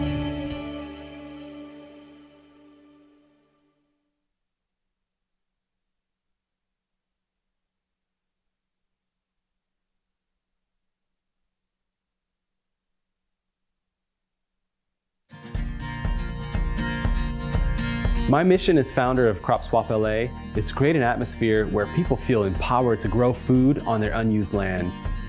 Before my land was a micro farm, it was just simply a pasture of grass. Why not loan my land to an organization that's doing something to empower my community? We all have to eat, but more importantly, health is wealth. So when you know what you're growing, know your practices are organic, and you see literally the fruit of your labor, it's something very empowering about that. I do feel that it sets this vibration of understanding that there's food scarcity, but yet knowing that you have the power to build and create food. Those who don't have space also need food, and they deserve the right to have fresh vegetables at hand. At Crop Swap LA, we're doing our best to make sure that everybody knows this is a vision that everybody can do and that we want more people to get involved with.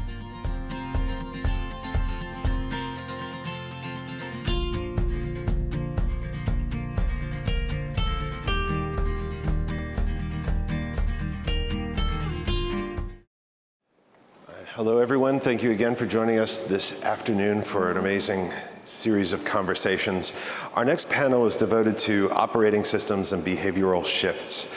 Simply put, in the spirit of information sharing, what do we see being put in place to address the ecological crisis and introduce sustainability to all our institutions and businesses in all their facets, from production to shipping to presentation.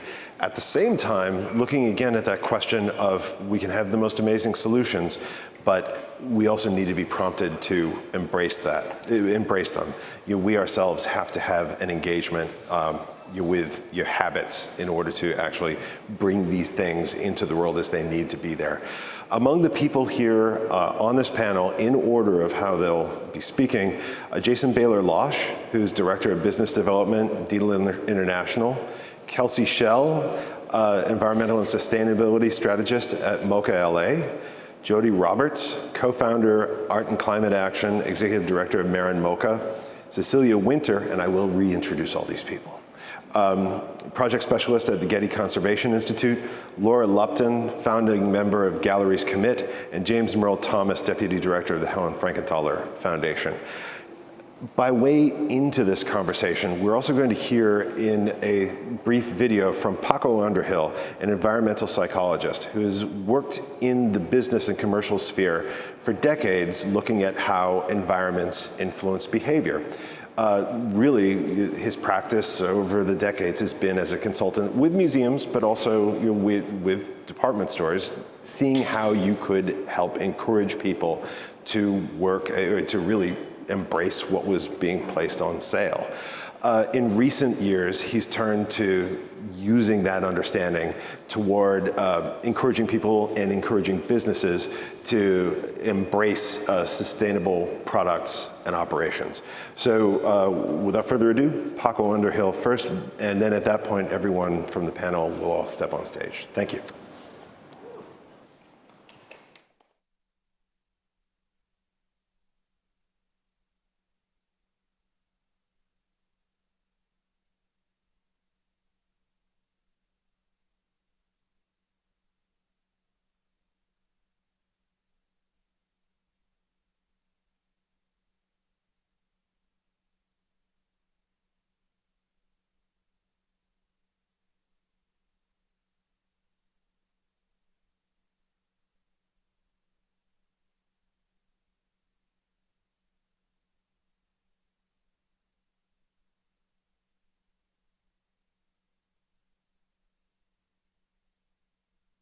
Some 40 years ago, I used to teach in a doctoral program in environmental psychology, or the effect that space has on people's behavior.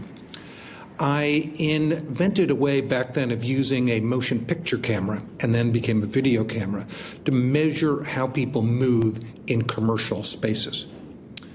And that was the door opening for me to start understanding something about consumer behavior. But one of the things that is very interesting about both retail and commercial spaces is that we can recognize that what worked in 2000 and what works in 2023 are different. And they're a reflection of the changes in us. And that one of the things that makes my job and my life and my existence interesting is being able to observe and predict what some of those changes are. There are 6 of them that we are keeping track of. And first is that, courtesy of screens, the connection between our eyes and our brains is shifting. And the degree to which that difference between the physical and cyber world is getting much, much fuzzier. Okay? And therefore, whether I'm talking about someone going through an airport or walking down the street or riding the subway, the number of people who are down looking at their phones or interacting with it is just remarkable. It's going to change our posture, it's going to change our eyes, and the predictable differences there between what someone does interacting with the screen at age 20 and what they do at age 71, my age, is, again, one of the evolutionary steps. So that's one. Second is the changing role of gender. And I think that one of the most seminal events in the evolution of our species since we tamed fire is birth control. And that whether we think about art, or whether we think about consumption, or whether we think about money, that the changing role of gender here is remarkable. Here in the US and in Britain, I might point out that 60% plus of the graduates of institutions of higher learning are now female. The number of women entering conservative professions is distinctly higher. And the impact of women in the broader world of art, I think, is also profound and is in a state of evolution, and that difference has commingled the meeting of art and craft. Third issue is the issue of generations. And this is when I stepped off into the broader world of market research, some of the most seminal differences were based on men do this, women do that. Whereas now, where we do still have that same gender issue, we also have generational. So, Tim, once we reach a certain age, 80% of our weekly purchases are the same thing. We're shopping for replacements. Okay? And the impact of that on how we package things, how we acquire things, are things that are profound in a world where climate change and global warming and the failure of recycling as a means to be able to get to where we want to go.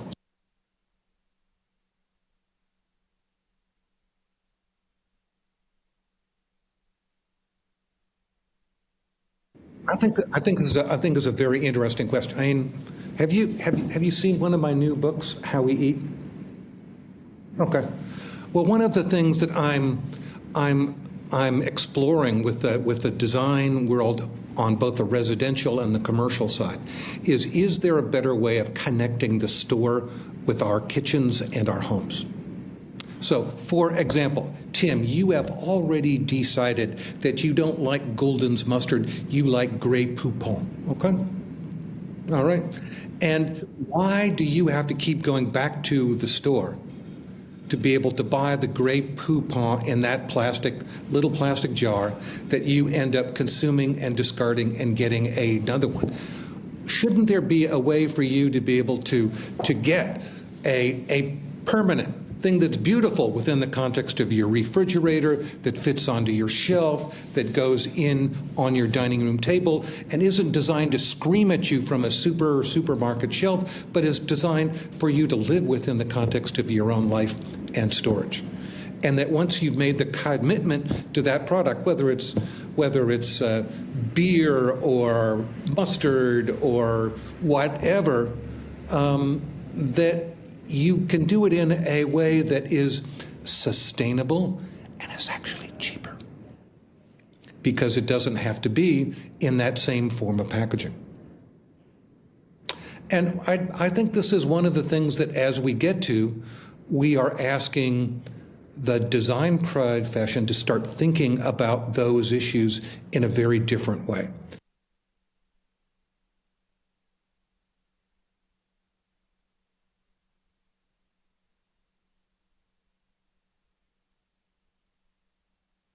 Obviously here, we look at the role of landfills, we look at the role of plastics in the ocean, and we look at, there are so much evidence that the way we are consuming and the way we are living needs to be drastically changed. And I think all of us across the commercial world are looking at ourselves in the mirror and going, how can we start to propagate some of those positive changes that we desperately need?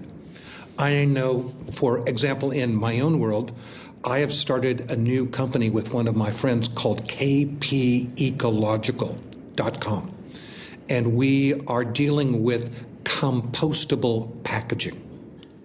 So we're dealing with bags, shopping bags, and what were plastic bags, cups and glasses that are made out of plant protein.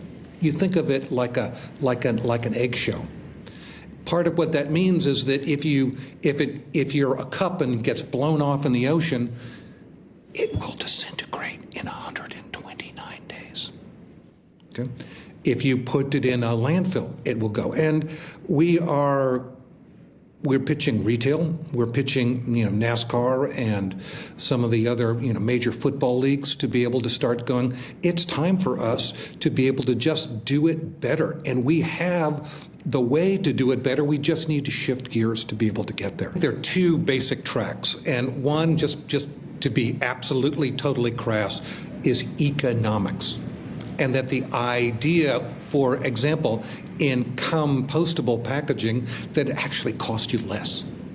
That if you think of both the cost of acquisition and the cost of disposal, that getting to a better place there is something that makes economic sense. Okay?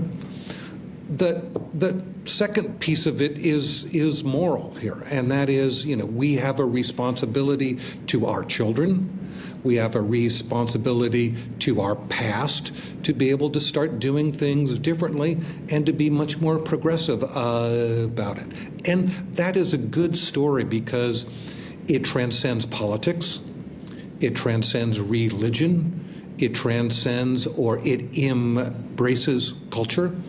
So that whether I think about whether I'm living in Mumbai and I'm dealing with what the impact of plastics are there, or I'm here in New York City and I'm dealing with what are the impacts of plastic here. These are all very tangible, addressable issues, and being able to do them economically, morally, and aesthetically make a difference.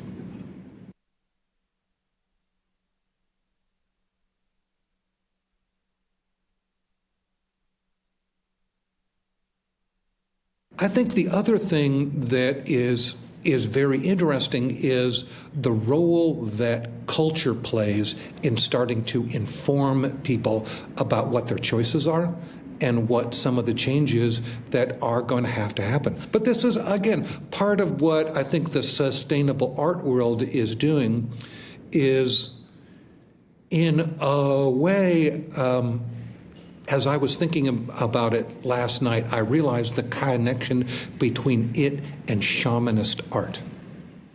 Meaning that it isn't just the object itself, it's the magico-religious value and communication that it brings.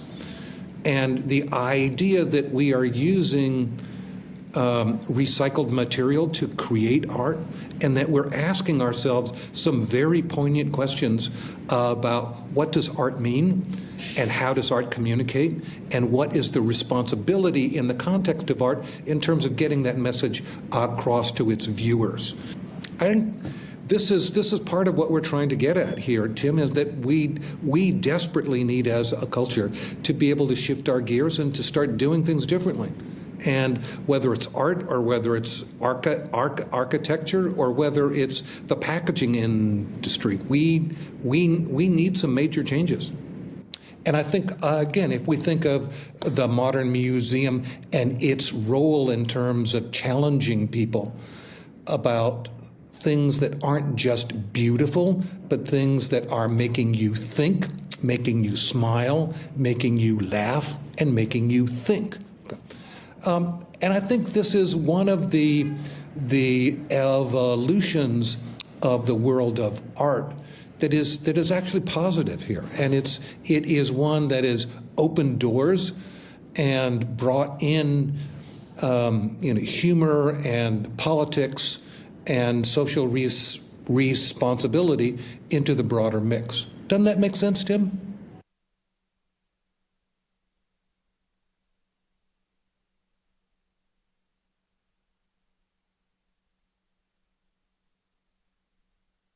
Okay, let me just give you a tangible example.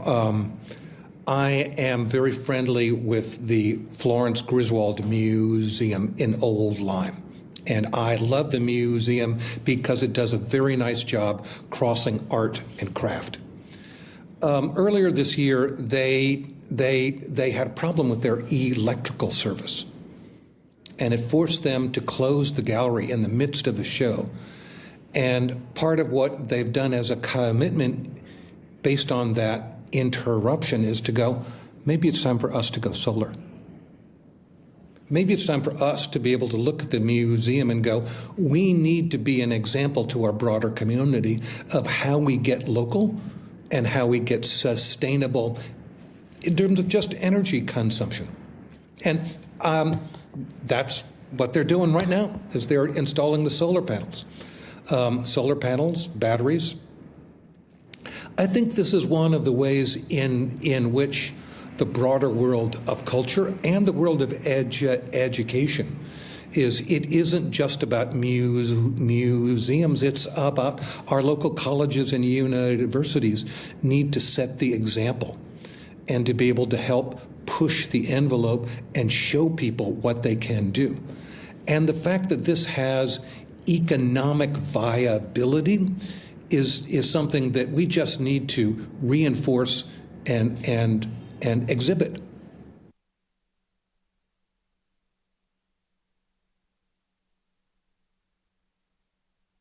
Well, I think we are already witnessing that change, which is the idea that it isn't designed forever. Okay? And I think this is a very interesting issue, which is I put some art up on the wall and recognize that I'm not trying to make it last for 500 years or 50 years, but I'm trying to make it last until there's something else that comes by, and that the message and the aesthetics continue to evolve.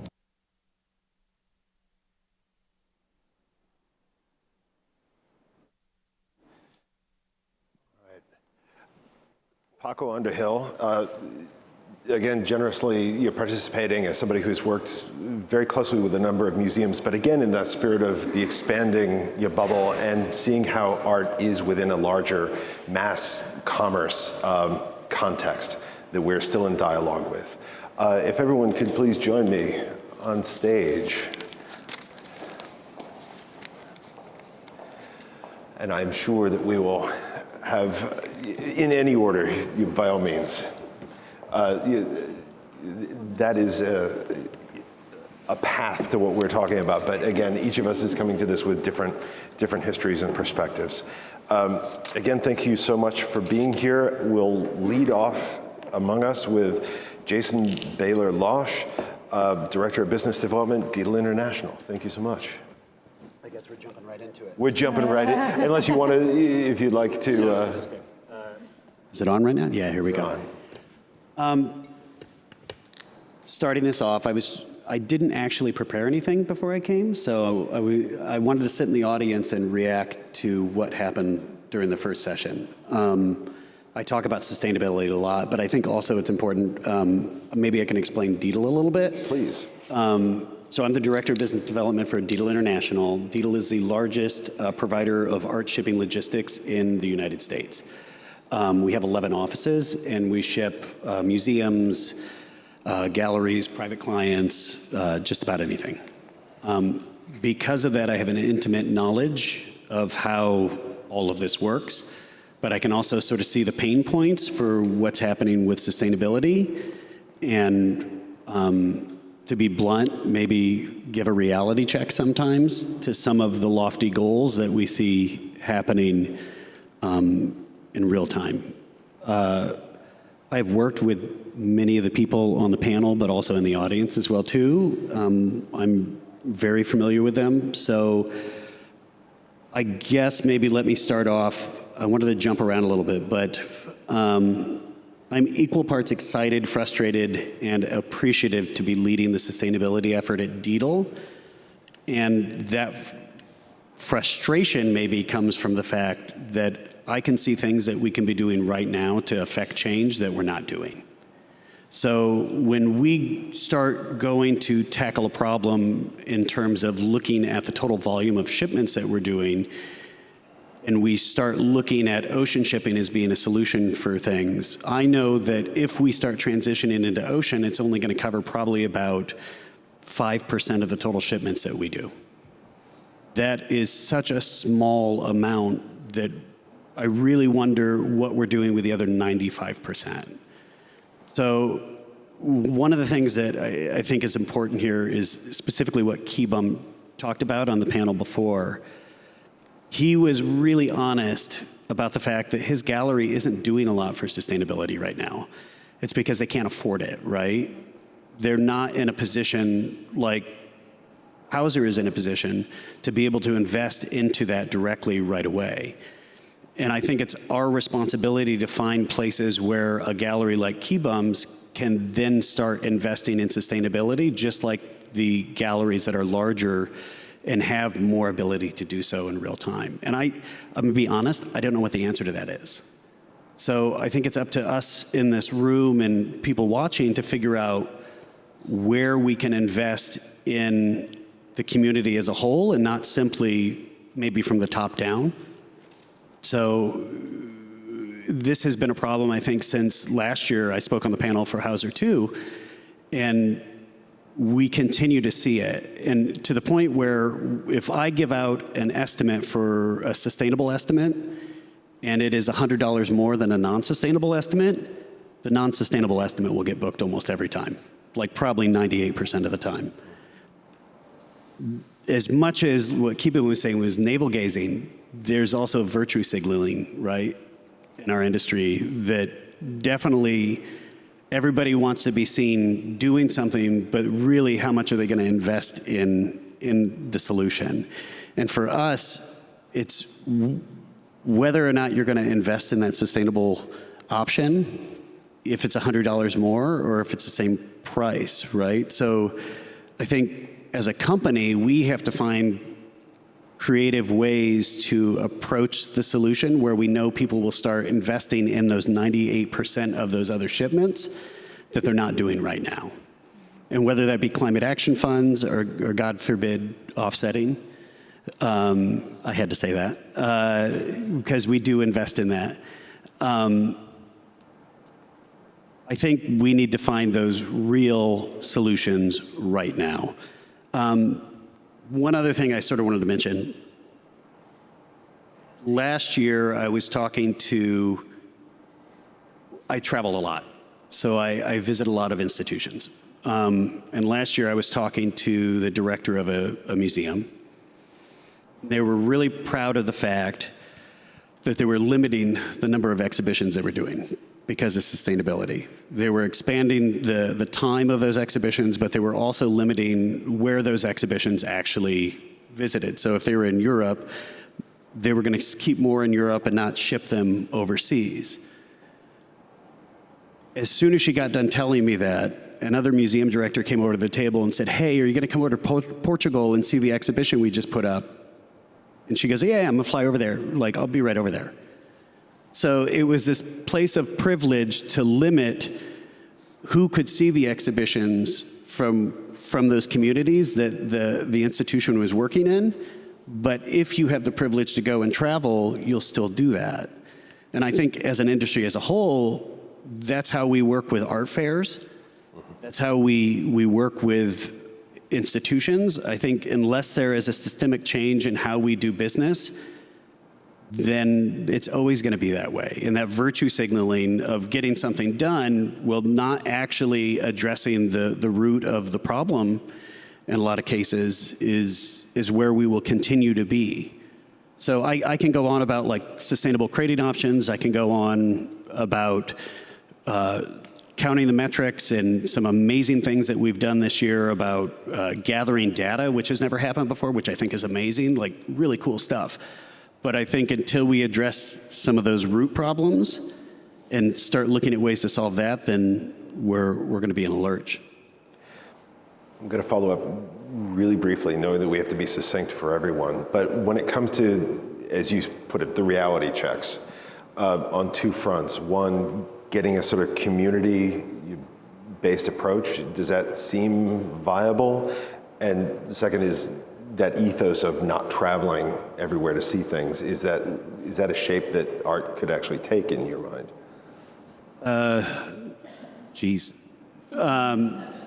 The first one, the collaboration came up a lot in the last conversation, and it's wonderful. There is so much more collaboration going on in the last year, specifically, I think, driven by great events like this and last year's event through Hauser in Somerset.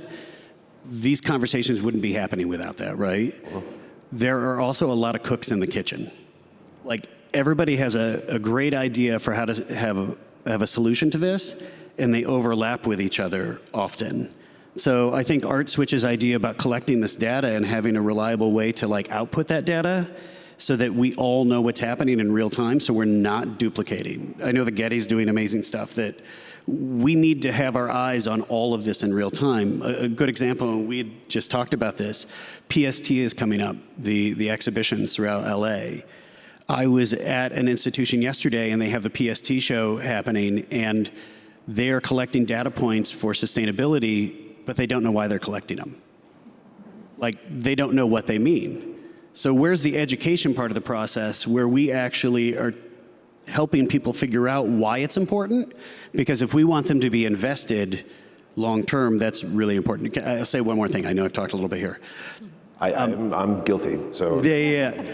One thing I really wanted to hit is we are actively looking to change the way that people do business, have done business for a very long time, and people make a lot of money doing this. And I'm not talking about galleries, I'm talking about crate shops. I'm talking about art shippers. I'm also talking about changing how a registrar does her work inside of an institution who has worked really hard for the last 30 years to protect that artwork, and then we're gonna come in and tell them that they've done it. There's a new, better way to do it without getting their input. I think those are some of the problems that we need to start looking at and really, really paying attention to. Thank you very much. Kelsey Schell, Environmental and Sustainability Strategist at MOCA LA. Hello, I'm Kelsey. Thank you for having me here, and nice to see so many friendly faces in the audience and on the stage. Feels like a little family reunion. Prior to my time at MOCA, I was the director of public art at Slot Buell and Associates in San Francisco. And working on really large-scale projects meant I experienced really large-scale waste. And a real turning point for me was on a project where the artist is using stone that was mined on 6 different continents, and they shipped that stone to Asia to be polished, Europe to get hardware, and then America to be installed. And I was pretty despondent about my role in the footprint of that movement, and basically began this journey that I've ended up on this stage here of moving away from pure art, let's say, into this intersection of art and climate impact. And I, through work with Jody and other people in the room, through Art and Climate Action and Gallery Climate Coalition, I really found a community and found more depth of experience and grew in that space, which landed me at MOCA. My work at MOCA, I joined midstream to a really incredible team.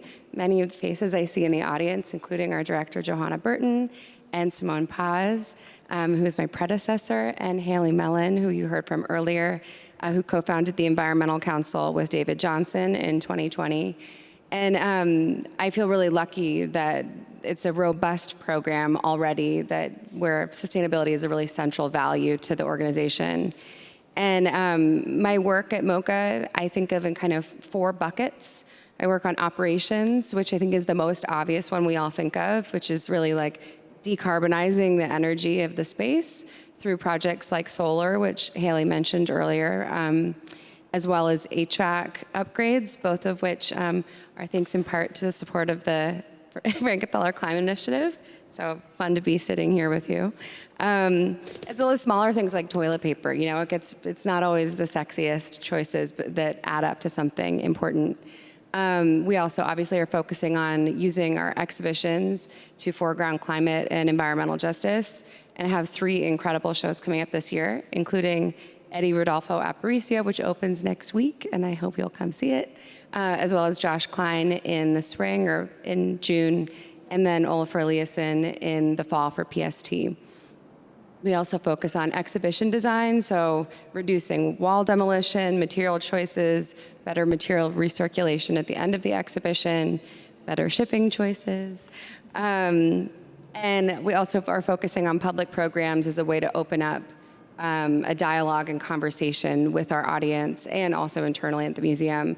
And have recently started a new series called MOCA Climate Conversations, and our next program will be on December 3rd at the museum called Urban Ecologies. I hope to see you there. And then lastly is the education program, where we really get to connect and ask questions with audiences through programs like the MOCA Teens Workshop and the Environmental Family Guide, which was just launched as a way to connect our audiences with the non-human community surrounding the museum.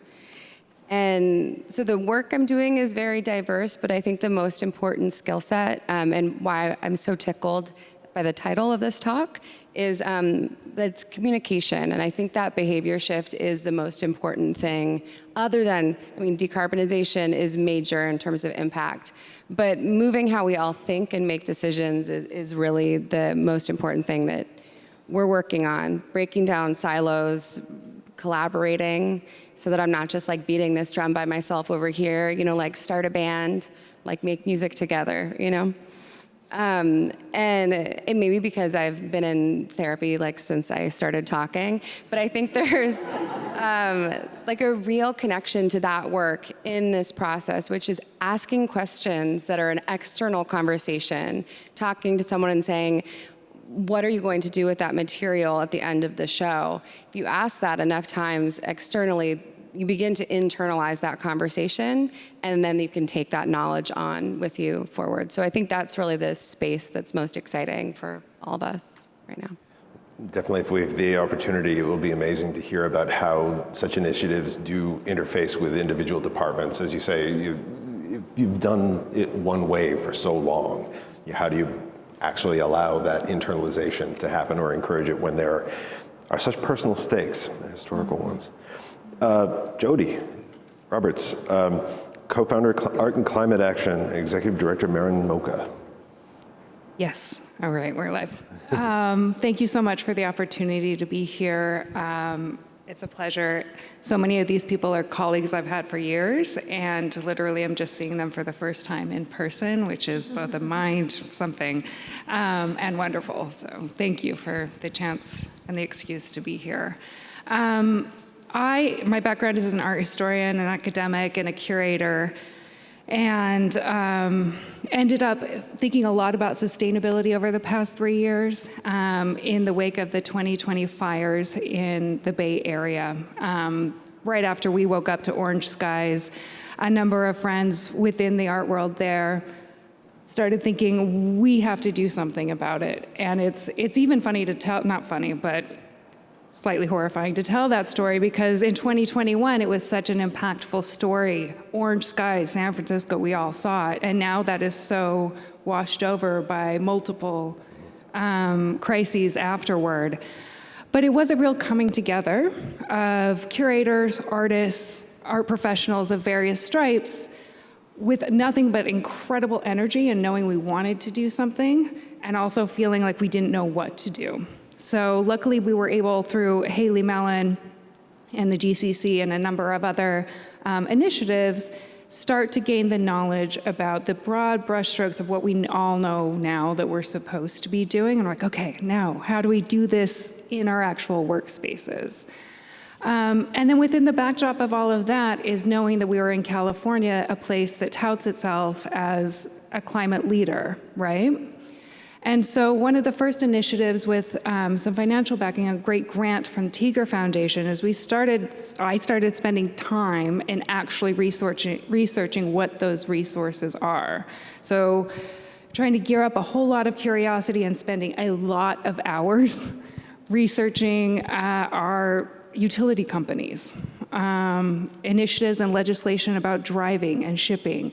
Who will give you money to put a charger in your parking lot? And it's different from town to town. And putting all of this research together. And then I accepted a job as the director of a small museum and was on completely the other side of this. We are a team of 5 employees, most of them part-time. And in some ways, we're wildly ahead. We don't have an HVAC system, so we're good on the energy. We're hyper-local. We're good on the shipping. But again, to those just ingrained attitudes, I made the wild suggestion that our gala dinner needed to be vegetarian. Whoa, mind-blowing. We did it. It was delicious. It was peak produce. It's fine. It's good. But there are ingrained habits, and just to offer the reality check, not a counterpoint, a complementary point with Jason, is now I'm seeing on the other side of it that luxury I had of all that time spent on utility pages and websites and reading local newspapers and relaying what was available, I can't do that now. And what does it mean for us to incorporate this truly within our organizations when that time is real and we all, know that we work very, very hard and aren't necessarily as well compensated as we should be within the arts? And just to drive home the communication point, we were talking earlier today about how there's this push to reinvent the wheel every single time. There's information out there, but it gets hidden underneath someone's, desk, or not under the desk, but on the desk under a pile of papers, and we're just discovering where the intersections are. And I think that impulse of being competitive with one another is so ingrained. We like to say it's not in the art, but it's so ingrained. The other day, I'll just confess my own sins here. So I have all this information, right, about California. If you need to know what rebates are in California, I'm your girl. Just reach out to me. And I had put all this information together for Laura, for a project she's doing, and I was talking to Cleona the other day, and Cleona was like, that's information, that's valuable, can I get it? And I was like, oh, well, I produced it we're all on the same team. We need to share this. Yes, shared document, we got it. But the time that is necessary to implement these changes, even in a state that has so many resources comparable to other states, is very real, and we need to take it seriously. It's not just one more thing you can stack onto someone's list of responsibilities. And then the communication and actually getting out of the mindset of we have to do it first and better than everyone else when the answers are already there. Thank you very much. Cecilia Winter, Project Specialist, Getty Conservation Institute. Hi. Can you hear me? Yeah. First, very quickly, just thanking Tim and Cleona for the invite. And it's great to be here with all those Zoom faces, finally in person. And I'm a registrar and a paintings conservator, and over my career, I ended up focusing in preventive conservation. So I had the opportunity to witness the relationship between art and the museum indoor climate, and I'll say climate and environment, and it tends to get mixed with climate change and environmental crisis. But when I'm saying this from my perspective is the temperature and relative humidity inside the museums. And I also witnessed a lot of the challenges associated with implementing sustainable practices. Today, I'm here representing the Managing Collection Environment Initiative, that it's an initiative led by the Getty Conservation Center. And I just wanted to, before we go into a discussion, just share some recent developments of this research and some insights and some ideas about how we can address the challenges of behavioral shift in the context of sustainability within collections. So the initiative was established almost a decade ago when discussions around reducing carbon emission footprint were gaining momentum, mainly prompted by the National Museum Directors Council in the UK.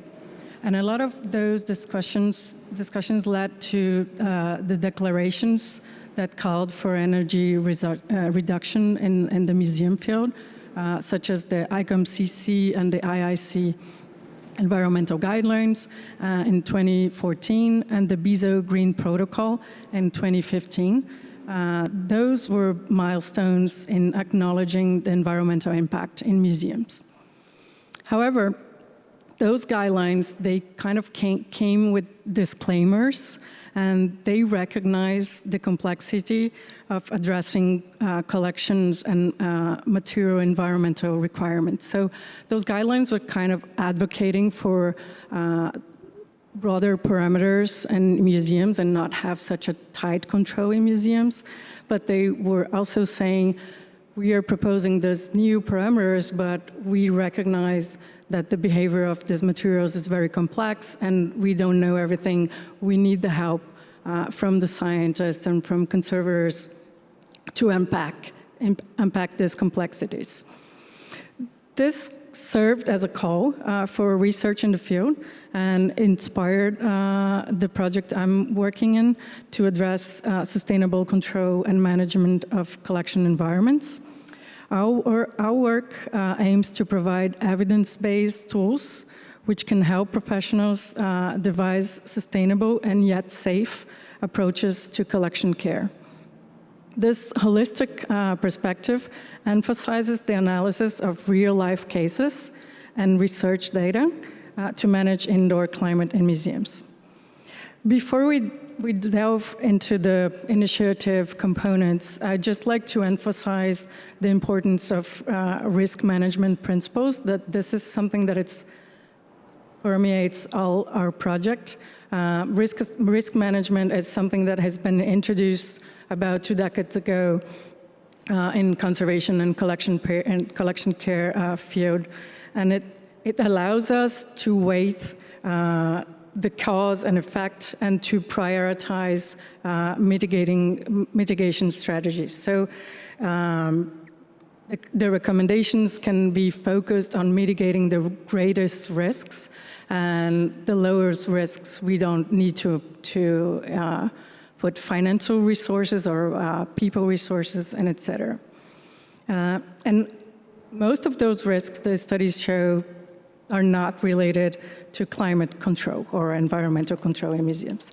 So why then to dedicate a whole initiative to understanding the impact of environmental conditions on material behavior?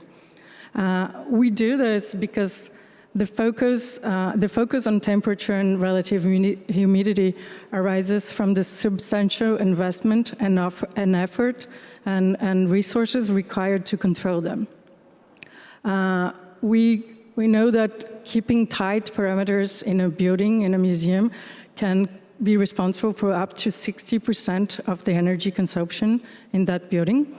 So it's not a surprise that in recent years, collection environment became the center of the debate. And this debate has been intensified by the need of cultural heritage sector to consider its own contribution to climate change. So now moving on to the three components of the project, we do scientific research, field studies, and educational and dissemination activities. And here I'll talk briefly about the scientific research and the field projects. In the scientific, and this project is a collaboration between two departments inside the Getty Conservation Institute, the science department and the collections department.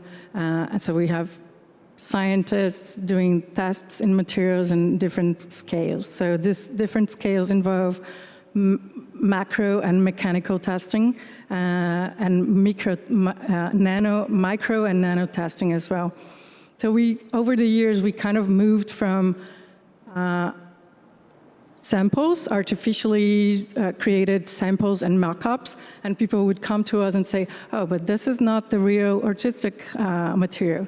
Then using nano techniques, we could move to the real material, but this is not the real object. The object's much more complex. There's just one layer of paint. And then we moved to having real objects that we would buy in thrift stores and put inside a climate chamber and make the climate variate like super crazy cycles over a year to see what happened. And then we would present the results, and the response from the field would be, oh, but those are not like real museum objects, and you're not in a gallery, you're in an environmental chamber. So now we moved on to field projects, and we are doing some projects inside real museums. One example is the National Gallery in Victoria. They decided to change from very strict parameters, 50 plus or minus 2 or 3% of relative humidity, to the BISO guidelines of 40, 60%. And we monitored an object during more than a year, and nothing happened to the object. And it was, so now we are finally doing this researches in the galleries, and I think it's important. One of the important part of our work is to actually monitor the objects. We were talking about this a little bit earlier about how it became so easy to just gather this amount of data and environmental data because it's easy to collect the data. We not often know how to interpret it, and having those straight lines became a proxy for excellence in care. And we are forgetting to look at how the collections are, and they maybe are in non-ideal environments, and they're just fine, and they have been there for over decades. So our project has realized that the objects are way more resilient than we initially thought, and we don't need those tight control parameters in the galleries for the majority. And here again, I'm talking from the point of view of mechanical change. Of course, we have mold and biological issues, but this starts to be an issue over 65%, 70% in relative humidity. So however, we have this whole scientific research, scientific results, it's really hard to drive change and implement change in the real field. And I'd like to point out three points to address those topics. I think that first, we still listen a lot of when we present the results and say, oh, the majority of the collections will be safe, everybody thinks their collection is the exception that won't be safe. They're so special and so different from everything else. And that my collection is the exception that will require this tight control. So this is the first thing we need to start thinking about. And we also need to start thinking about how we deal with uncertainty. No knowledge will ever be complete. No decision will ever be risk-free. Although, nonetheless, sustainability concerns are now urgencies, and we need to act in accordance to that. So a lot of people are adopting, under uncertainty, you adopt a precautionary principle, and this principle is this: I'll keep the ideal climate in my museum stable, is safe. I'm not going to try to make things different because I know this is perfect safe. And although we are not trying to eliminate uncertainty, and our initiative, it's not going to propose new numbers. This is also something that we often get. They come, oh, so 50 plus or minus 3 is not, it's not the numbers. What are the new numbers? And we're like, we don't know what the new numbers are. And I think a way to address this and to navigate this uncertainty is changing the way we make decisions. The way we are making decisions today in the museums, professionals are personally accountable for the decisions they make, and they sign off. And this is about temperature and relative humidity, but it's also about what kind of crate you're going to use. Are you going to authorize this to go in a sea freight or not? And we need to change this and start to making those decisions that may be perceived as purely technical, but they're not, and they need to be made institutionally. We need to start putting those commitments in collection policies, and I think this is a crucial step for change. And this kind of brings me to my second point, that it's best practice and time frames. So we, as conservators and collection care professionals, we build a very coded array of practices to make those objects last forever. And I loved that Paco mentioned that we need to rethink how long do we think these things need to exist? I'm going to be a moderator as well, thinking about time frames. Okay. No, just to close with the third point, it's our loss aversion. When we're thinking about losing something, we are twice as afraid of acting when we're thinking we can gain. And when we're thinking about mitigating risks, we often thinking about what the things that could go wrong with the object, so we're always thinking about the loss. So I'm just going to propose here that we start thinking about what we can gain from a loan from a non-museum institution, what we can gain from touching an object, or et cetera. Thank you very much. And I also wish definitely to seize on that question of, when you were bringing up with Paco there, of like, what does it mean to conserve an object right now? What would that shift in a belief system even represent at this moment? That would be contentious, to say the least. Laura Lupton, founding member of Galleries Commit, Artists Commit. Hi, thank you for the panel. I'm so happy to see many of you in person for the first time that I work with so regularly. I'm Laura Lupton. I am a climate consultant and solution strategist for the art sector. I come at this work from a decade of experience working in the arts, primarily with some of the leading contemporary artists of our times, on the commercial side, as well as the nonprofit institutional side. I've had the opportunity to work on projects at many of our leading institutions. This has given me a real insight into what is actually going on projects on the ground and what it means to catalyze action from within. I would say since 2019 or so, I've been increasingly interested in trying to shift the focus of my work to be able to work on projects that I love with artists that inspire me, but in a way that more fully aligns with my values for the future. And that has led me, especially starting in 2020 or so, I've co-founded several collaborative ventures at the intersection of art and climate, including Galleries Commit and Artists Commit, which are worker-led and artist-led collectives committed to a climate-conscious, equitable, and resilient future. Barter, which is a material reuse platform promoting circular material use in the art sector for things like our crates and pedestals that we often use for exhibition turnover. I'm a founding member of the Visual Arts Pact with some people on this stage, which is a loose trade organization that's really demonstrating how collaboratively these conversations are evolving over time.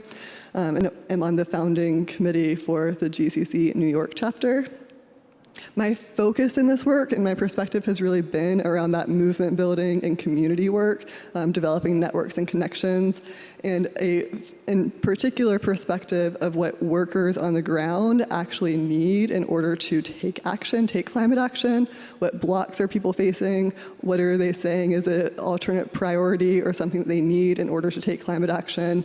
And then focusing on creating initiatives collaboratively that build pathways around those blocks. And I guess what I will talk about briefly is some of the pathways around blocks that we've found to be most effective over the past couple of years. One of those was creating Barter, this material reuse platform. Something that we hear regularly and are still hearing regularly is the amount of waste of things that we are creating regularly, these pedestals, crates, exhibition materials, and wanting a source to be able to actually source and offload those things instead of sending them to landfill. We were hearing that regularly, and we're like, this is something that we have some technical know-how, we have a community, let's create a platform to do that. That tool now exists, it's free and available to use globally as long as there's a community that's actively on it to create a platform of exchange. We have, at this point, between like all of our work, so many lists of best practices. A few years ago, everyone was like, what do we do? What's actually like the real data in science? We now have a lot of data about our highest emission areas. We have data from things like GCI about it actually being safe to do things. We have data around sea freight shipping case studies saying that it is a safe option for work. As well as just like in every category of climate action, go to any of our websites and there are so many effective actions to take.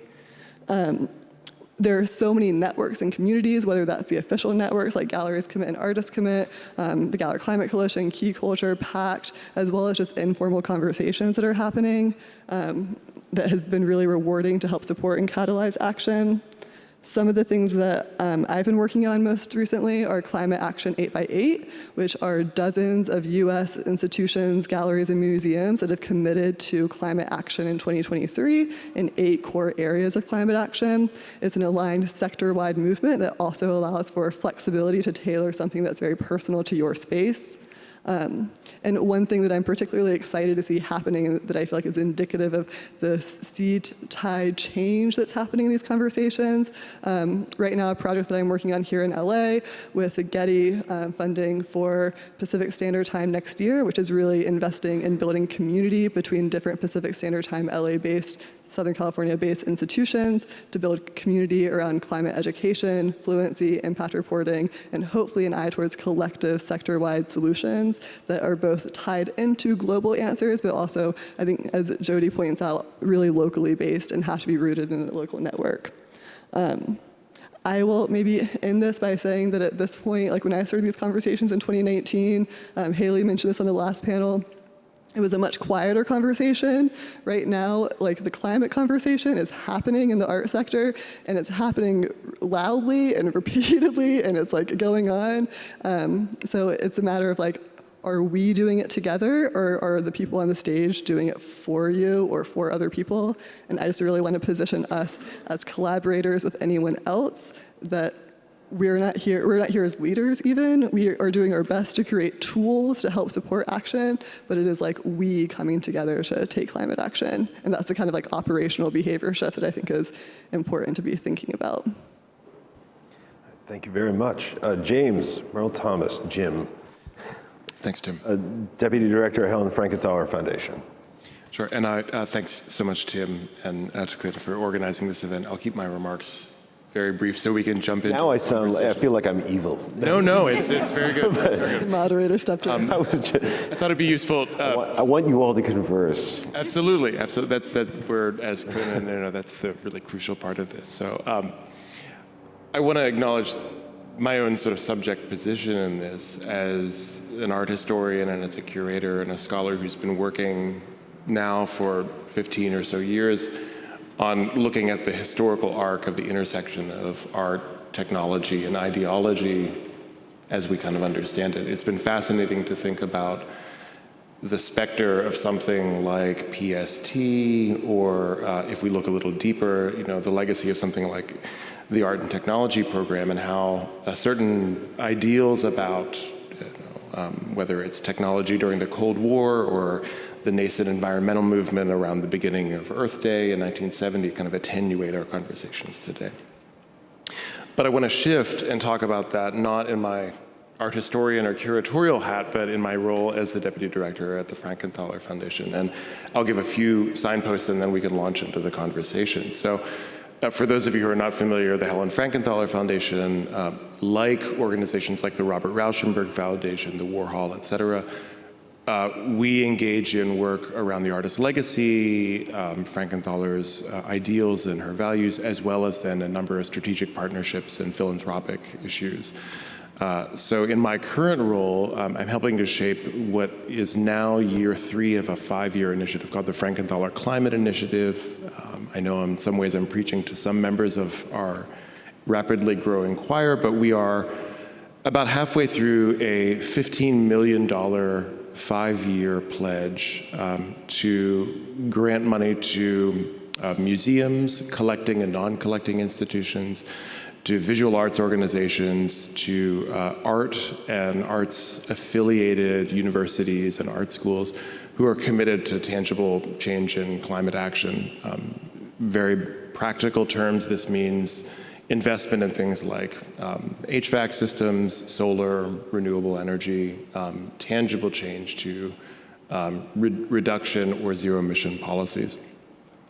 We run this program in partnership with a number of entities who are very familiar to many in this room, with RMI and ECP, Environment and Culture Partners. To give you a snapshot of what this year looks like, we've funded about $2.7 million and awarded grants at multiple levels across a number of organizations across the US. And just to kind of hook, I think, a lot of conversational threads that have been flowing around today, we engage with all of these organizations at very different points in their journey toward tangible climate change. Sometimes that means working with very small organizations who are just starting out on that journey, and they need to bring in a consultant to talk about what needs they need to identify. At other points, folks already have a climate plan in place. Maybe they have made the commitment to establishing someone in-house at their museum to be working on these kinds of projects, and they're looking at a longer-term sort of comprehensive plan on how they're engaging both internally and externally with these issues. And then finally, at a higher level, we have kind of implementation grants, which is just sort of straight infusions into major capital campaigns. We would not be putting our name over the entire project. These are multi-million-dollar projects, but we're stepping in some ways to kind of legitimate or to catalyze much bigger thinking across major capital campaigns.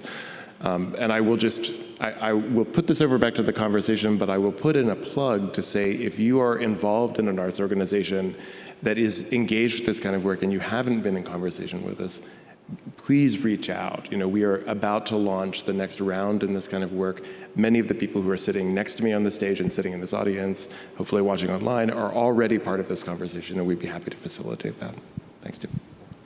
Thank you very much. I'm going to pause for a moment. I could ask a question, but as you said, so many of you know each other's work or you've only met each other online.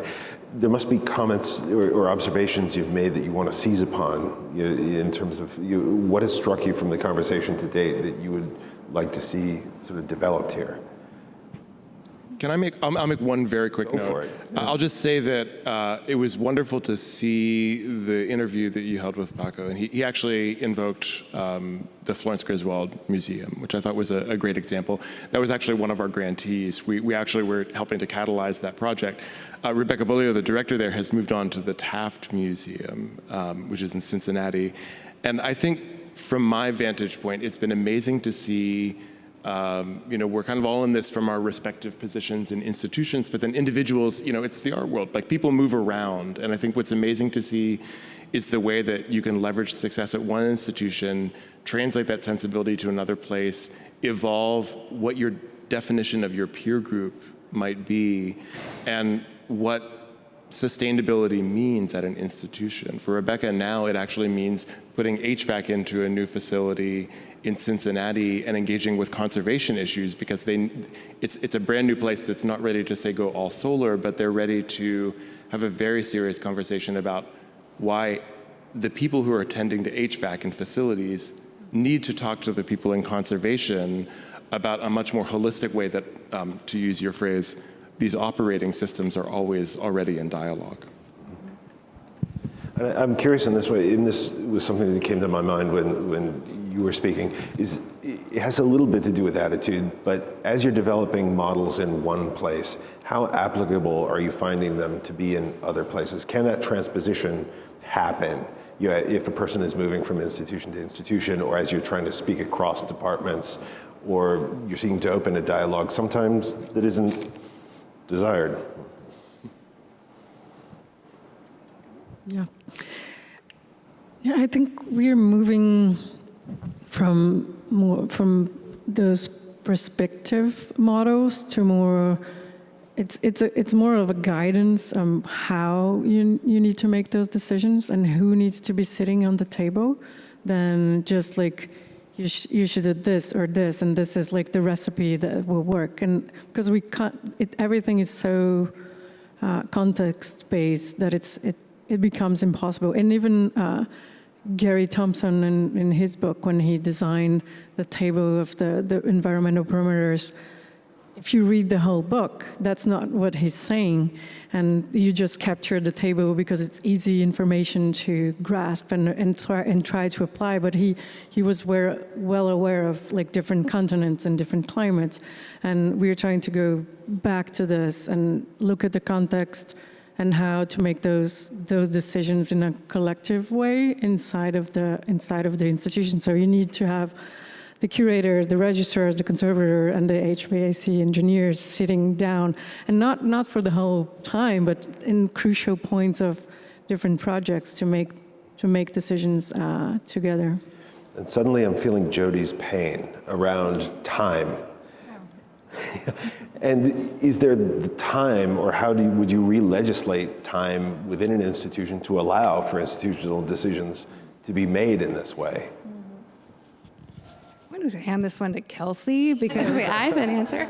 Well, I think a huge thing, and there are some people in the audience here, and I know tuning in, who I'm in really regular dialogue with, you have to talk to people. It's not just talking to the people on your team, which is really important, but also if you know someone's experiencing something at another organization, if they're exploring loosening climate control restrictions, or they want to try sea freight, instead of just trying to figure it out with your team by yourself, like, go talk to someone. And I think that in capitalism, in the world, the art world, the way that we exist, we are often in competition with each other. And I think that this work is about being in collaboration with each other. So it's not just inviting to the table the people from your internal team, it's inviting anyone to the table who will talk to you and hearing what they have to say. So I did want to say, I think that for a lot of the actual solution that you take is going to be personal to your context, but how you understand even like what the conversation to have is usually like a framework that can be applied to all of our institutions, and being able to reach out to somebody that started that conversation and can give you some guidance of like, where should we begin? What conversations do we even need to start thinking about? That is, I think, pretty universal. Like the key things that come up are regular. But when you think about time and you ask a question about time in the sector, and I think the other thing that is working against us is like we are facing a future a perpetual crisis, and those crises are going to become more and more immediate. Like we're already experiencing this, from like COVID to racial uprising to humanitarian crisis to having like the opening of Freeze London while there's a war that's about to happen. Like these things become so present in our space, and so where are we able to balance the conversations that really need to happen to make our institutions sustainable, while also recognizing that those conversations we're going to have less and less time. The luxury that Jody and I also had over COVID to like go deep into developing the groundwork of this work. Like where does that fit in the future? Do you want to jump in, Jody? I was just going to say, in terms of cutting back on workload and time, and also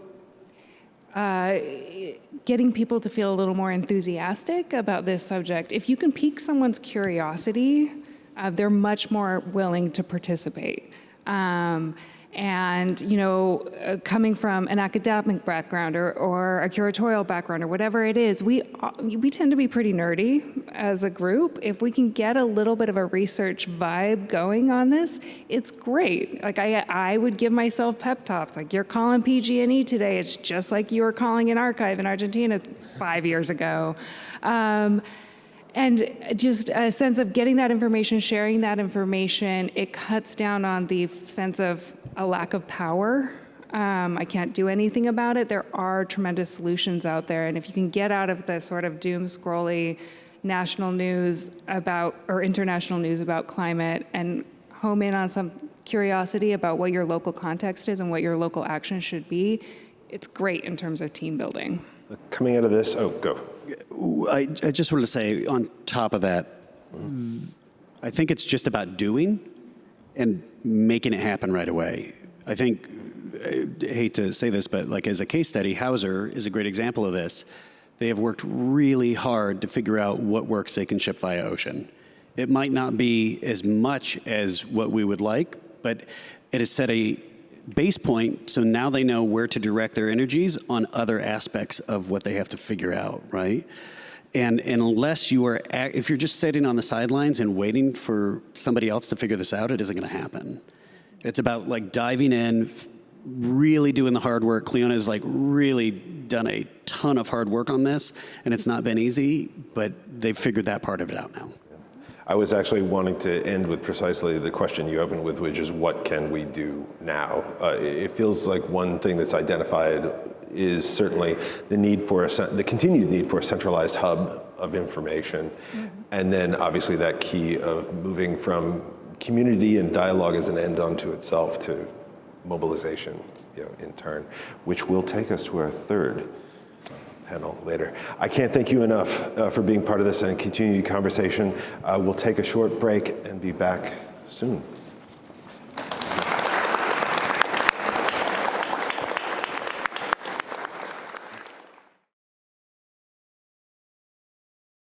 Again, thank you so much for being with us this afternoon.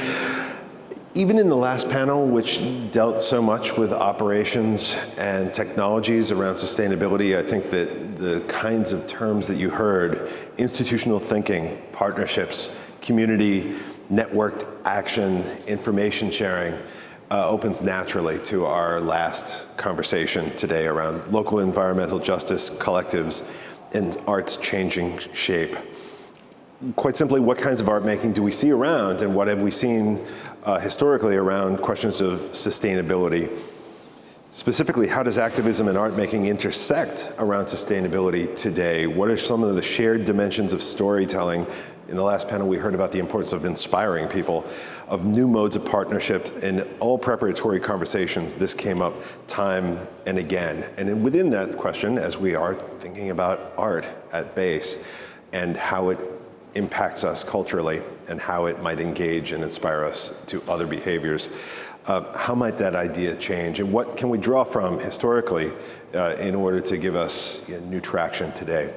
Very briefly, we'll hear from Nayeli Kobo, environmental activist and storyteller and co-founder of People Not Pozos, co-founder of South Los Angeles Youth Leadership Coalition. Again, here I'm so thrilled that we have artists and activists in dialogue here. Andrea Bowers, an artist, Charles Gaines, as well, an artist. Here you're with Hauser Wirth, and Kevin J. Patel, founder of OneUpAction International. I'm excited as well that we have all persons in person to close out our day. Nayeli Kobo, Andrea Bowers, Charles Gaines, and Kevin Patel, please join the stage.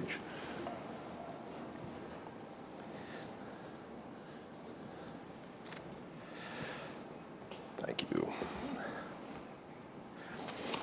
Again, to reintroduce this, we've had a lot of conversation today, so per James, or Jason in the last panel, if you have heard something from earlier today that you'd like to seize upon, I really hope that you feel free, because we are able to close it out in terms of the conversations this afternoon. But here again, what kinds of art making do we see around sustainability, and how might activism and art making intersect in terms of its very ideation?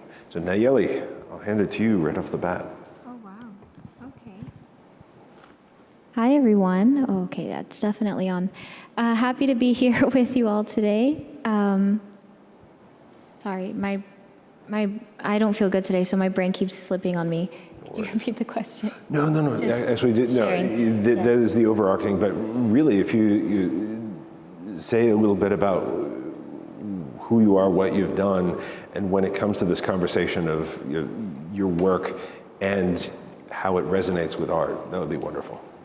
So I am an environmental activist and storyteller. I began my activism at the age of 9 without knowing I was doing activism. I was trying to survive, in all honesty. My activism was born as a form of survival, and 3 years later, when a reporter had asked me, what does it feel like to be an activist? I had to ask her to pause the recording and explain this fancy new term at me, because I was doing what I felt needed to be done for my community. And she was like, oh, an activist is someone who fights for change. And I asked her to re-record, and my response was, my community is made up of activists. So many times when we're living in our communities, when we're actively being our best selves, we are doing so many sustainable things, whether it's turning off the lights or carpooling, eating a vegan meal.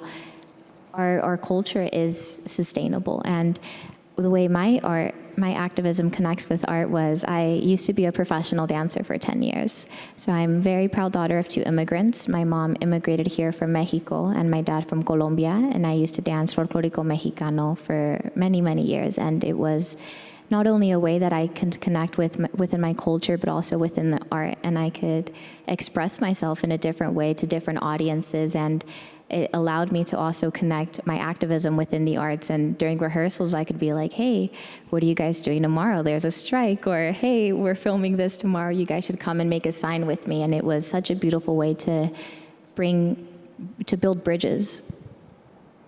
And can you say a little bit more specifically about the kinds of engagements you had in terms of the activism? What were some of the projects you did? So I am a co-founder of People Not Pozos, which is a grassroots campaign in my community. It translates into People Not Oil Wells. And I grew up 30 feet from an active oil and gas well that severely impacted my health. From nosebleeds at 9 to asthma at 11 to cancer at 19, I've had it all. And I fight again, so my story ends with me. And within the power of storytelling, grassroots organizing, town hall meetings, we were very, very fortunate to permanently shut down the oil well in my community. And the oil executives are also facing over 20 criminal charges for violation of local and state laws. Secondly, I co-founded the South Central Youth Leadership Coalition, and in 2015, alongside Youth for Environmental Justice and Center for Communities for Better Environment, we successfully sued the city of Los Angeles for environmental racism and violation of CEQA, which is the California Environmental Quality Act, which resulted in a new application itself when looking to expand or open new drills in the city, as well as a memorandum. And we were only 14 to 17-year-olds at the time when we sued, so it was extra powerful because we were high schoolers with a lack of a high school degree, standing on those city hall steps demanding our city give us a livable and guaranteed future and city to inherit.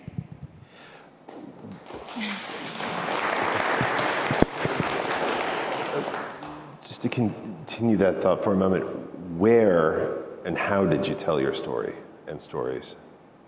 Ooh, okay. So I have been doing my activism for the past 14 years of my life, and whenever I have the opportunity to share my story, I share it anywhere and everywhere, because whether you're speaking to a crowd of 1 or 100, that's creating change. It's like a domino effect. You push 1 domino and 10 will follow. You push 100 dominoes and still 10 will follow. We had the opportunity to go to City Hall hearings, town hall meetings, speak with former U.S. Senator Barbara Boxer, and she had a press conference in front of my childhood apartment building. And it's been throughout the years, again, any space that we are given to share the possible change and the power that we hold as frontline communities and as individuals, period. It's something my community words definitely jumps at. Last question, then you go to Andrea. We've heard, even in the last panel, but the importance of generating community within the art world. What kinds of encounters, in and around art and its infrastructure, we could call it an institution, but around galleries, around museums, what experience have you had? How do you feel what you do translates into that sphere? I think it translates very powerfully, if we're being honest, because everyone has their unique talents and their unique abilities. And I know I can't draw. I draw stick figures, but working with an artist, I can say, hey, we need to create this powerful, badass sign for this march. Let's work together. And by sharing my ideas with their talents, not only are we building bridges and making collective change, but we're building a family. And we're building more opportunities to us to showcase our abilities and our strengths. And whether it's creating a sign for a strike or creating a banner for a press conference, every single action that we have creates a difference, and it holds us accountable, and it creates that safe space for us to say, hey, I grew up 30 feet from an active oil and gas well. What's in your community? Hey, I have asthma. Have you ever lived next to a freeway? Hey, I know your grandma has asthma. At what age in her point of life did she develop it? Because my grandma developed asthma at the age of 70, which is unheard of, and my mom at 40. Every age is being impacted. And it's a question of, are you going to wait until it's your life on the line, or are you going to start joining the fight now so it's less of us on the line? So many more questions yet to come, but Andrea, I'm going to pass it along to you. Oh. Yeah. Oh. Okay, so I'm leaving in the morning for a show in New York, and I'm still working. I plan to put art in suitcases in the morning. So I'm going to do my best here today. Hopefully that will help on some of the shipping waste of the carbon footprint. I am an artist who sees her role as making your signs. My whole body of work has been dedicated to bearing witness and creating visuals for activists and movements that I believe in very deeply. So that takes many, many forms. It usually starts with a video, because that's where I interview the activists or I'm there during an action. And I think that I wanted to talk about two kind of ideas that I feel like I exist in between. And one of those is an Angela Davis quote. These are like two. So the older I get, the more I realize that oppositional beliefs and feelings exist simultaneously in my own body all the time, and they still manage to make me keep going. And one is that I am no longer accepting I am no longer accepting the things I cannot change. I am changing the things I cannot accept. That's Angela Davis. So that's about immediacy. We no longer have time. We have to make change right now. So obviously, I make work about so many different activists, and I think the interconnectivity of all those issues, you can't really separate them out. But climate justice, the climate crisis has been one of those things that I've made work about for 25 years. The other idea is this notion of radical patience, and I think it's been really, really helpful for me. Radical patience is the idea that change happens over generations. In your lifetime, you will not you work on change, and that change is in collaboration with the ancestors and the elders that come before you and the young people that come after you. And so those two ideas of change has to happen now and change is not going to happen. It takes generations to make change. I live in between those two places. I just, I think there's different ways. Like, it's really hard for me because I'm trying to make objects that are environmentally friendly and try to have the art world handle it in environmentally friendly ways. And I think that's my most frustrating part of existence. And I'm trying to make work about activists who are really doing important, great things. And I particularly am finding hope these days in the future generations and what they're doing. And that gives me great hope versus I feel a lot of eco grief, I think, and I think it's important every time a tree falls, every time, a forest is cut down, every time a forest burns, every time an iceberg, where are you, melts, there's just extinct birds. We just lost a bunch of birds, or they were actually put on the extinction list. Anyway, so I just want to talk about, can I talk about a few artists I work with and then or activists I work with, and then I'll move on. I could sort of talk, okay, so I'm having a rough day. I found out this morning that one of my relatives has lung cancer. Now, she will be the last of a matriarchal generation in my family. I'm from Ohio and farmland, and it is polluted, and the government has supported large corporate farms for my entire lifetime. My grandfather was a farmer, and the only way we could get money was to go bigger and use chemicals, to have support. Small farms can't make it. Every one of my relatives from Ohio has died of cancer. This is not an accident. So I've been working on a project I call my Unicorn Project, which is I'm working with MOCA Cleveland, which is like a really small institution. We started it during COVID or right before COVID, and it's actually finally happening. So I feel like I keep talking about this project, but I'm working with an organization called CellDef, and it's a legal fund, community legal defense fund, and they're writing rights of nature legislation that actually believes that nature has rights. We're giving corporations personhood. Why can't we give nature rights? And some of their legislation, they're working internationally on this movement, and they wrote the Lake Erie Bill of Rights, and now they have the Great Lakes Bill of Rights. Now, I grew up on the Great Lakes. 3 houses away, I swam in the lake when it wasn't frozen every day of my life. I was there. So I started working with this woman, Tish O'Dell. Anyway, there was years ago in Cleveland. So what we have is we have corporate farming, we have animal manure. It's giant vats of okay, so do you remember recently when you couldn't eat eggs? Remember when eggs were so expensive? That's because I had been there a week before. There was a giant egg farm in Ohio that I never saw a chicken. It was a metal building with, 5 million chickens, and they got diseases and all had to be killed and buried. Those were considered green. I just want to talk about the greenwashing. Those chickens never saw the light of day. They were only on concrete in cages.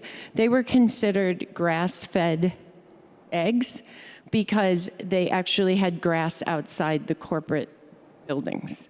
So I was there, and a week later, they were all killed and buried and planted. Now, there's also the corporate manure, they have giant vats bigger than this room filled with manure, and they're spreading it on the plants because they have so much of it, because they have too many cattle on one location, thousands. And it's all going into the Maumee River and out into the Great Lakes, and it's causing an algae bloom. And with climate change, it's heating up, and it's poisoning the lake, and anything that goes in that algae is dying, and it's happening summer after summer after summer. And that is our biggest, the Great Lakes are our biggest bodies of fresh water. So anyway, I'm making a film about these people, and we've actually created a giant neon sign that says, Lake Erie has the right to exist, flourish, and naturally evolve. It's going to be on the Science Center on the lake, right next to the Rock and Roll Hall of Fame. And already the Rock and Roll Hall of Fame allowed us to do a giant panel on testimonies about climate emergency and climate justice. Anyway, I could go on and on. I worked with Tokata Iron Eyes from Standing Rock. I was at Standing Rock, life-changing. You can ask me later why. I have been doing projects like this. There's tons of things I can go on and on, but I'll finish there. Anyway, sorry. Okay. Oh, yeah, so I can keep going. I only told one story. There's like 20, 30 activists I've worked with. Anyway, that's what I'm working on right now. May I ask one follow-up question? Yeah. Just one, and it touches the tip of only one iceberg among many. You've worked across many decades in many contexts in terms of making connections between art and activism. Has it changed in any way from decade to decade in terms of what you're doing, how you're doing it, and the impact it has? My dream is to be irrelevant. I don't want the Army of Three to show one more time the piece about in the 70s when women didn't have the rights to an abortion. Look at us now. I don't want John Quigley's, the first video I ever made. That's how we met. The activist John Quigley. We were together at a conference on Artists for Amazonia. I don't want deforestation to still be an issue. I don't want anything. So I definitely see change, but I don't see enough change. I just think we're so good at greenwashing and hiding things instead of actually making real change. And I just want to say one more thing about, you and I talked about, what were we talking about, like new technologies. And I really believe in new technologies, but I think they have their limits, because I think we spend a lot of time damaging and destroying things and then depend upon technology to fix it. And I'm so tired, like those vats of manure I'm telling you about, they're lakes of manure, like liquid manure. They're trying to create new vats with technology that don't leach into the water systems. Let's just not have the vats of manure, right? Let's just not do these things so we don't need to invent these technologies to fix things. And I think there's a lot of that happening, although I believe so much in what's going to happen with this infrastructure and the new technology that's being implemented. But I do think what is ultimately the goal is that we have to live smaller, more sustainable lives. And nobody really wants to do that. Real change has to come from us, and we have to have less and use less. Thank you. I know that when we spoke on the phone ahead of today, you had used the phrase, solutions to problems that we created. And then the solutions create their own problems, and it ends up having a kind of cyclical aspect to it. So the question becomes, how do you actually create a new or an other model? And something else that we had talked about, and Charles, I'm about to turn to you, that we had talked about as well, is not only how does one have that conversation across generations, but understand that there are shifts from generation to generation. I want to underscore the point that you made earlier of recognizing and honoring those who came before and those who are going to leave. So none of us is at the center or the end point. You're here. It ends up being part of a different and continuing history that is not necessarily ours. Charles, I'll turn it to you. I can say more about how we had talked about what we had spoken on the phone, but maybe you'd like to just jump in. Yeah, I'm here because I'm a pontificator. Charles will read an essay. Charles was my teacher. Charles is going to read a text, and it will be brilliant, and it will be hard to understand. And I'm still trying to learn from him. So I'm really looking forward to this, and I need a copy after you're done. And I had handed you the impossible, which is I had asked, how does our idea of art begin to change in the current circumstances? which is what I wrote about. And in fact, the fact that I'm going to read from my notes is really done for your benefit. Because as Andrew knows, that if you just let me talk off the cuff, I would talk for hours. And Tim would have to get the proverbial hook and drag me off the stage while I'm saying, but I have one more thing to say. But so I'm going to read it. It is related to the question of the impact, or how do we consider the issues of sustainability with relation to art as an idea, and can and does sustainability can affect art as an idea, and in other words, the way we view or understand art. So I say, how does art engage the politics of climate change and the protection of the environment beyond pragmatic decisions in material selection, in production, and exhibition strategies? It can engage it by advancing a new understanding of the world, by undertaking a critical examination of it, by unpacking the politics of climate change in the formal language of art. That is, an examination of the idea of art itself. The question is this latter approach possible? We can certainly take up an examination of the politics of climate change critically in individual works, and even examine if an individual practice is contributing to climate change. But in the domain of the idea of art, what if a practice is in fact contributing to climate change? Is this the same or different from a gallery or a business that resists practices that advance the protection of the environment? What are we to do about this? How has art dealt with the issues of provocative ideas and positions? The history of art has been a narrative that tracks how concepts or ideologies that have been considered outside the domain of art transition into being part of the very definition of art. Consider the movement from modernism to postmodernism in art, and how certain critiques become identified as being in the domain of art. The opposite is, what is the domain outside of art? That is a changing definition. For example, modernism forms a specific aesthetic language that defines art's domain. It is generally defined as a formal or universal language. Those ideas that foreground cultural concerns to advance the politics have been considered by modernism, very elegant turning of the page, as extraneous to art because they are considered non-universal. The postmodern changed this by challenging the idea of universal so that cultural constructs became part of the critical domain of art. Climate change is a social construct, albeit backed by science. It is considered in relation to economic theories such as capitalism and becomes a political issue in relation to that. So its transition into art depends upon an idea of art whose conceptual and critical language includes cultural and political constructs. Postmodern theory made this possible. Climate change is treated in art discourse as the political construct, or one that is given to critical examination and debate, rather than being treated as a rule. This means that the gallery can be controlled by legislation to follow laws put into place through legislation. The politics here is to move toward getting that legislation passed. But when an artist does something that is believed to contribute to global warming or seems to reject the legitimacy of the idea, we cannot pass legislation to stop them.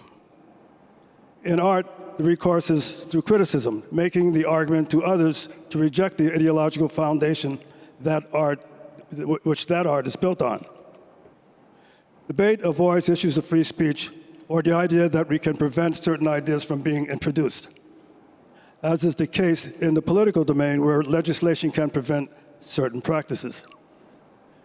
It is considered a scientific theory which has to do with rules of science, that is climate change, where the theory can be empirically proven.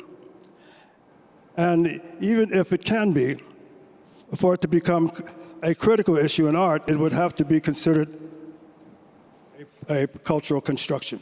because its acceptance involves the social or community decisions to embrace it as part of the language of art.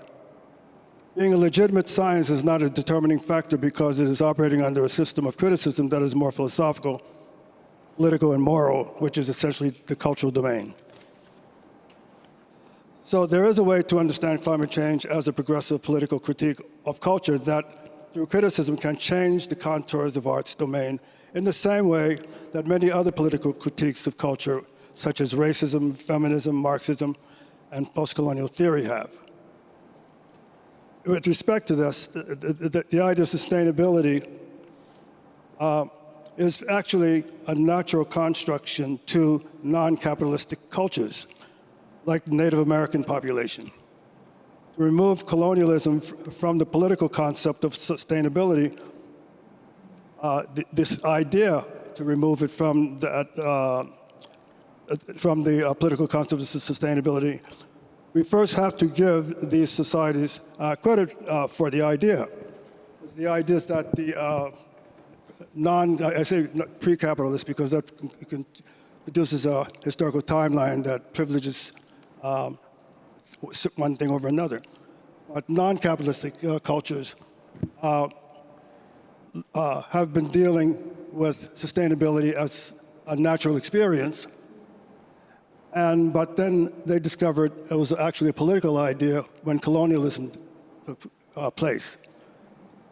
We have a lot to learn from them, as Andrea so well knows, and as she's been advocating for years, recognizing that our idea of sustainability comes from them is one way of removing the idea of sustainability from the archives of colonial thought. Thank you.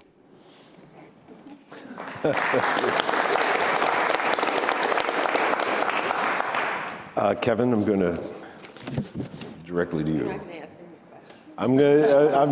We'll come back to Charles. That's fine. You know, I don't need questions to be asked. Yeah. Hello, everyone. My name is Kevin J. Patel. I'm an environmental activist, climate storyteller, just like Nayeli. I come from a community called South Central Los Angeles, not too far away from here. I hold many titles, many accolades, and I've been in the movement since I was a child. And I just turned 23 this year, so imagine that. But I first want to begin with, I'm going to do something Kumbaya moment right here. If everyone can just stand up, and then fill in the seats in the front. We're a community here, so let's stand up, fill in the seats in the front. For those that are sitting in the back, fill in the seats here in the front. Because I think oftentimes, I know you guys were sitting for like 4 hours now, right? All of you have been sitting for quite a long time, and I just want to make sure that we are able to stretch and really get comfortable and look around each other and just, see who's around us, because oftentimes we're disconnected from one another in these spaces. And I don't know, I didn't interact with a lot of you today, but I was just hearing the conversations, what was taking place at the breakfast, throughout the panels, and I know I was a little bit, not wanting to be talkative, and I think that's oftentimes the environment and nature of these types of conferences, and so that's why I'm making you guys all stand up and look at one another. But I think when we imagine, we can all take a seat, by the way. I'm just, I just wanted to make sure you all got to stand up and get closer, and there's not any seats in the back, and people are able to see one another. I like being close to community. But I think oftentimes when we think about art and sustainability, environmental justice, I think for me, so as someone who's been directly impacted by the climate crisis, from seeing the injustices happening in South Central, both my parents are immigrants. They migrated from India to the United States, and both of them come from a farming background, so it really just kind of takes a look at how I learned from them and how I'm passing on that knowledge. And the first issue that I noticed in my community was the lack of access to food, healthy, non-GMO, organic meals for students. Not even a block away from where I live is fast food. And that was readily available for communities like mine and neighboring communities. And I think one of the issues that was never talked about was the lack of food and food injustice and food deserts. And so learning from my father how to grow my own food and how we were growing our own food, I was the only South Asian kid in South Central Los Angeles, so you could just imagine my elementary, middle school, and high school experience. So I got away with a lot, by the way. But in my middle school, my first semester of sixth grade year, I was like, enough is enough. There's this beautiful garden that's not being utilized. It's a community garden in our school. It was locked up. And I had a free period, so I marched into the principal's office. I was like, let me open up this garden. Let the students utilize this garden. Let them learn about how we can grow our own food and our own produce. And that's exactly what I did. So I was given the key, and every period, the free period that I had was teaching about 50 kids how to grow their own produce. And that was for the fall semester of my sixth grade year. Second semester of my sixth grade year, unfortunately, I was directly impacted by the air and smog pollution that ravages Los Angeles. And then the better part of my sixth, seventh, and eighth grade year, I spent in and out of the hospital. And that was one of the worst experiences. I would not wish that upon anyone. And I think I then realized it's not just one issue that's affecting my community, it's a multitude of issues, from the lack of fresh produce to the air and smog pollution to the lack of trees, and how all of that is not just about one issue, it's about how these issues are intersectional and intergenerational. Nayeli mentioned that it's not just affecting the younger folk, right? It's gonna affect everyone. And so when we think about environmental justice and climate change, we often think about how it's gonna, how at least the young leaders think about it, how it's gonna affect us, but we often also have to think about how it's already affecting everyone, millions of people across the world.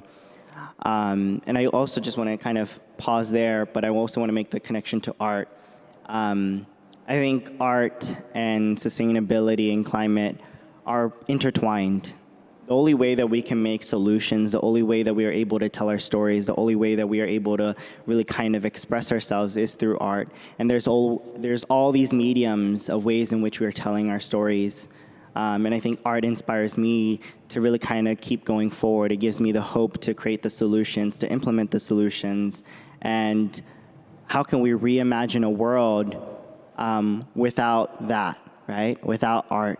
And I think that's the most powerful tool in our arsenal. Besides our voices, I often say that our voices are our most powerful tool, but it's the ability to express, it's the ability to imagine. And I think that's something that is going to be key. I'm being very optimistic here in the sense that all of us have some power and all of us have stories. All of us has some type of experience that we've all gone through. And so when we go back into our communities, what are we taking from this conversation and being able to enact it into action? And so that's hope that I kind of inspire you all to reimagine the ways in which your community looks like going forward. Thank you very much. Now I'm going to ask Charles, I'm going to ask you that question now. But to try to bring actually what you're both saying together. When you hear Kevin describe a role for art and a mode of engagement, how do you see that interfacing with what you presented today?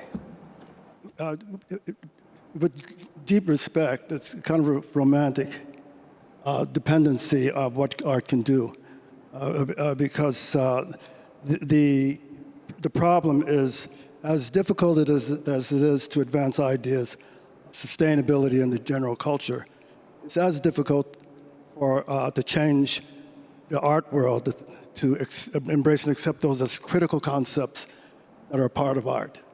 And if you have not only the idea of communicating to others, but if you want that communication to have saliency, in the world and in art, then that's a deep battle. I mean, you heard what she said. She's been fighting for abortion for 30 years. And I remember I saw that show, and people were calling her, this isn't art. In fact, I had big arguments with people about that. So even before the idea of the principle that she's trying to advance, a certain kind of empowerment, even before she gets the chance to speak of that as an artist, she has this wall put up in front of her that tells her that she can't speak about it.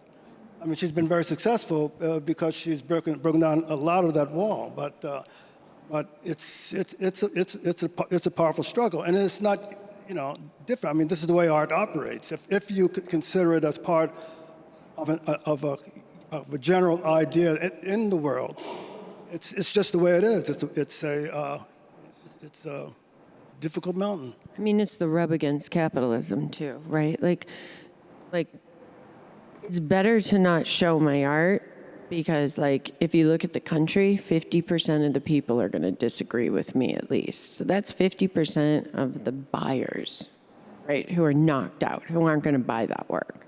It's much easier to look at modernist ideas and stick with modernist work. So I think that's something I've battled my whole life, and if it weren't for Charles and his philosophies and his support and his kind of explaining these bigger pictures to me of the historical ways that the art world functioned.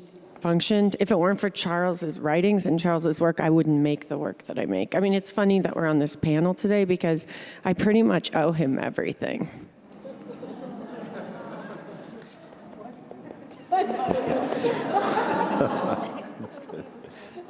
But it's true. This is Charles is a philosopher, really, and he ideologically and philosophically could over many years teach things to me so that I could focus on the stuff that I want to do and not feel like all the negativity and make me believe it was okay to keep going. So it's we have to have both of these things, and discourse is so important. I'm so worried that there's not enough discourse in the art world right now, that it's so much about capitalist objects and how much money somebody's selling for, and we're not having the discourse we used to have that I was so lucky to have when I was young from his generation of artists. And I'm really worried about the future. That said, you've worked with Kevin previously.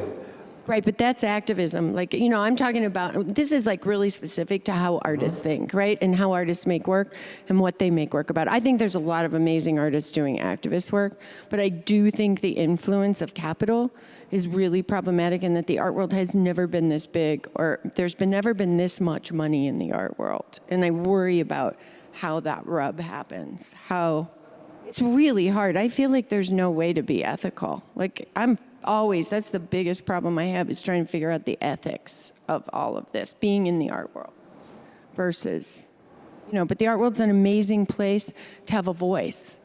Lots of people see it. It shows for years and years and years, right? And sometimes it gains the slowness of the art world.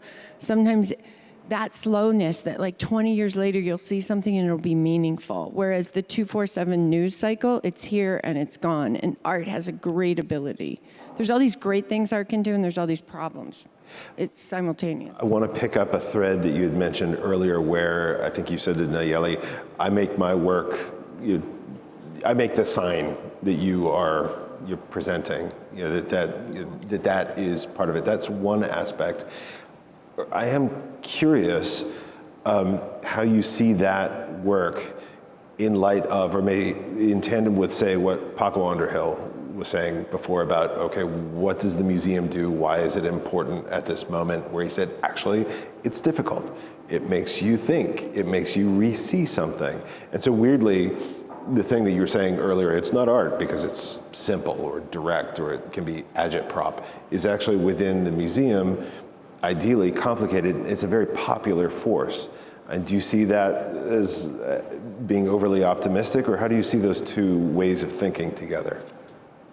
I mean, I think museums are amazing, places of historical information, right? Their history, their vaults of their historical storytelling, right?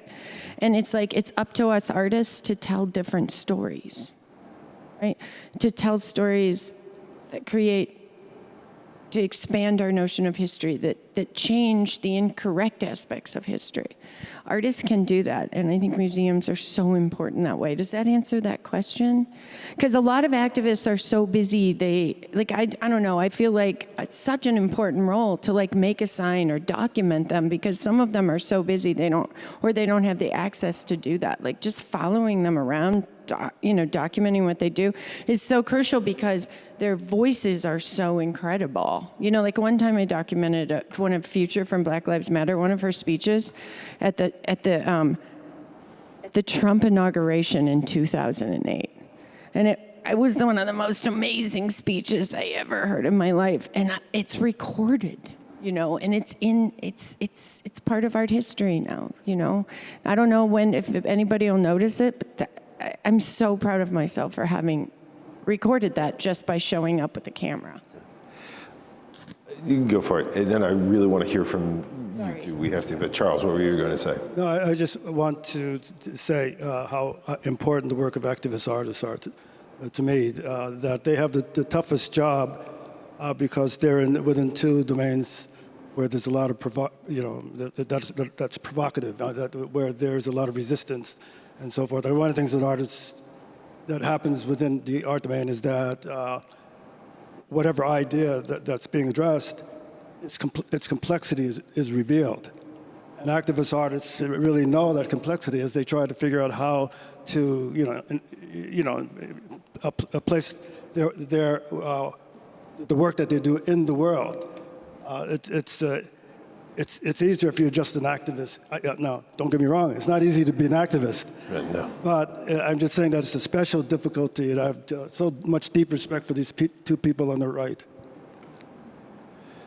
Kevin, do you want to? Actually, I'm kind of curious. You've been here all day, and there's an invitation to respond to Charles and Andrea, but I'm also curious, you're coming what do you hear? What have you heard? What have you found your takeaways from the conversation today as it is happening inside a very particular art world? I think I'm going to take it a little bit separate. I think because of the moment in history that we're all in, I think it's easy to fall prey to a lot of the news. I think I as an activist, I think I always hear bad news. I never hear good news, and when I do hear good news, it's always in the line of work of there's always more to do, and there always is. There's 1,000 things to do. And I know that for sure, and I'm sure Nayeli and everyone on this panel knows that there's always a lot of things to do. And that's why what gives me hope and what gives me really optimism to continue this work is not just the young people, but it's everyone that is continuously putting their lives on the line and fighting, against the numerous injustices that are happening across the world. And I think today, just being able to hear, sitting down on the sidelines and just overhearing some of the conversations, quite interesting. I think it's how can we come together and really foster a sense of community and foster a sense of hope and optimism instead of pessimism and dread and despair, because I think that is a lot of what our culture really wants, is that, here's the news, the Amazon rainforest is, burning and blah, blah, blah. This is happening all around the world. What can we do? How can we help? And oftentimes that's really what a lot of activists feel is what are we doing? How are we utilizing our voices? And what is the most powerful tool? And I think the ability to be up here and be able to talk to everyone, be able to use our voices as a first step, and then being able to take that and go into our communities and taking those actions kind of gets us to really kind of continue. I don't know, that doesn't connect to art, but I see that as a form of art. That's my form of art. That's how I really kind of be an artist in this world, is to kind of carry myself with hope and love. And that's why I come here with more of a romantic, conversation rather than, I was present when I was in D.C., Washington, D.C., when Roe versus Wade was overturned, the day Roe versus Wade was overturned, and I was giving a keynote on tree equity, on trees, and how communities, marginalized communities, don't have enough trees. And I had to break it. I have my Apple Watch, and I get a notification saying Roe versus Wade was overturned. And I pause. While in the middle of conversation, I say, I apologize, but I can't continue. Because environmental justice or climate change it's an intersectional issue. You can't just, care about the polar bears, care about the species extinction, and not care about the injustices that are happening in so many different forms of gender justice, LGBTQ rights, and so on and so forth. And I think that I just had to take a moment and break the news to the room and say, let's not be in this room. I broke the news, and everyone, like a matter of 15 minutes, we all disbanded and we headed to the protest. And I was part of the first protest, walking to the Supreme Court, really understanding that our fights, and the fight for the planet and both the people are intersectional. And I think the ways in which we create community is so powerful. And I'm going to just kind of stop there because I really want to hear from Nayeli. Something that came to mind while hearing the panelists is something my mom says is this movement is like a puzzle. Every single person has their own unique shape that fits into this puzzle, and the movement and the puzzle is incomplete without you. And no one else can fit that shape but you. And that's why building community and building a family is so important within this movement, because my weakness is your strength and vice versa. And when I can't show up, you show up for me. And when you can't show up, I show up for you. Because that's what this is. Our activism, our movement, it isn't a sprint. It's a relay race. We have to take pauses. You have to sub out and sit in for someone else. And you have to remember to also put on your oxygen mask first. And that's something I've never been able to comprehend until I was diagnosed with cancer. And it was a sense of, okay, if I'm not giving myself the time to go to my chemo and radiation, I definitely won't have the ability to go take the streets. I definitely won't have the energy to go to this conference and hold our elected officials accountable. It was finding the time and the space to sort of prioritize my well-being, which is something I still could not do. I still did panels while at chemotherapy, which I don't recommend, but it was the sense of we can't stop. Because frontlines communities, we act with a sense of urgency because our lives are literally on the line. And the urgency that we act with is the urgency we all invite you to act with. Because not only is our lives on the line, eventually, unfortunately, it's going to be yours unless we get this together, unless we start acting and raising our fists collectively and standing together in solidarity. Because I think of this graphic that went viral, and it said, stand up and defend me, my gender is being attacked. Not my gender, I'm good. Stand up and defend me, my faith is being attacked. Not my faith, I'm good. Stand up with me, my favorite animal's being attacked. I don't like that animal. And at the end, the person was all alone. He said, I didn't fight for no one, and no one else is left to fight for me. That's what's going on, because there's no planet B. And every single action and movement that we care for is going back to defending our earth. I'm very, very aware that urban oil extraction is an odd cup of tea, but for me, it was my upbringing that showed me my passion at a much earlier age than most. But it's finding your passion in art and creating these pieces of art that are attention grabbers, that are conversation pieces, and that connect us to a different world and a different audience that necessarily I can't reach to. It's finding your abilities and your passion within the fashion industry and creating upcycling and sustainable designs. It's finding your passion for marine life and defending our animals in the ocean, advocating for ocean acidification and sea level rise. Everything that we fight for, it's finding that passion in your belly and running with it, because everything is connected back to our planet. Do both of you have organizations that you run or you're working for that you can tell us about that we can support and tell us how to get involved or support them? I'm a co-founder of People Not Pozos, which is a grassroots campaign in South Los Angeles in my community. I'm also the co-founder of the South Central Youth Leadership Coalition. This upcoming year, while I have your attention, we have a very, very big upcoming fight in the state of California. Who lives in California? Like lives, okay. How many other people know other people that live in the state of California? Yeah, okay, so I'm holding all of you guys accountable to vote for SB 1137. Los Angeles is the largest urban oil field in the nation, and last year our Governor Newsom, signed and implemented into law a 3,200-foot health and safety buffer zone between oil extraction and sensitive land. Simple, right? Days later, the oil industry spent $20 million on an oil referendum to overturn it. It is now being voted on next November of 2024, which is where you all come in and vote to defend it, and you alert other people about this. The oil industry is willing to spend $200 million on keeping this oil referendum, and if they win, which they will not, this means that we can never talk about urban oil extraction in the state of California again. This is really a historical moment, and it's a moment like in those documentaries where you get to show your kids, were you at that march? Did you go to that strike? Did you boycott that brand? This is the moment where you decide what side of history you're going to be on.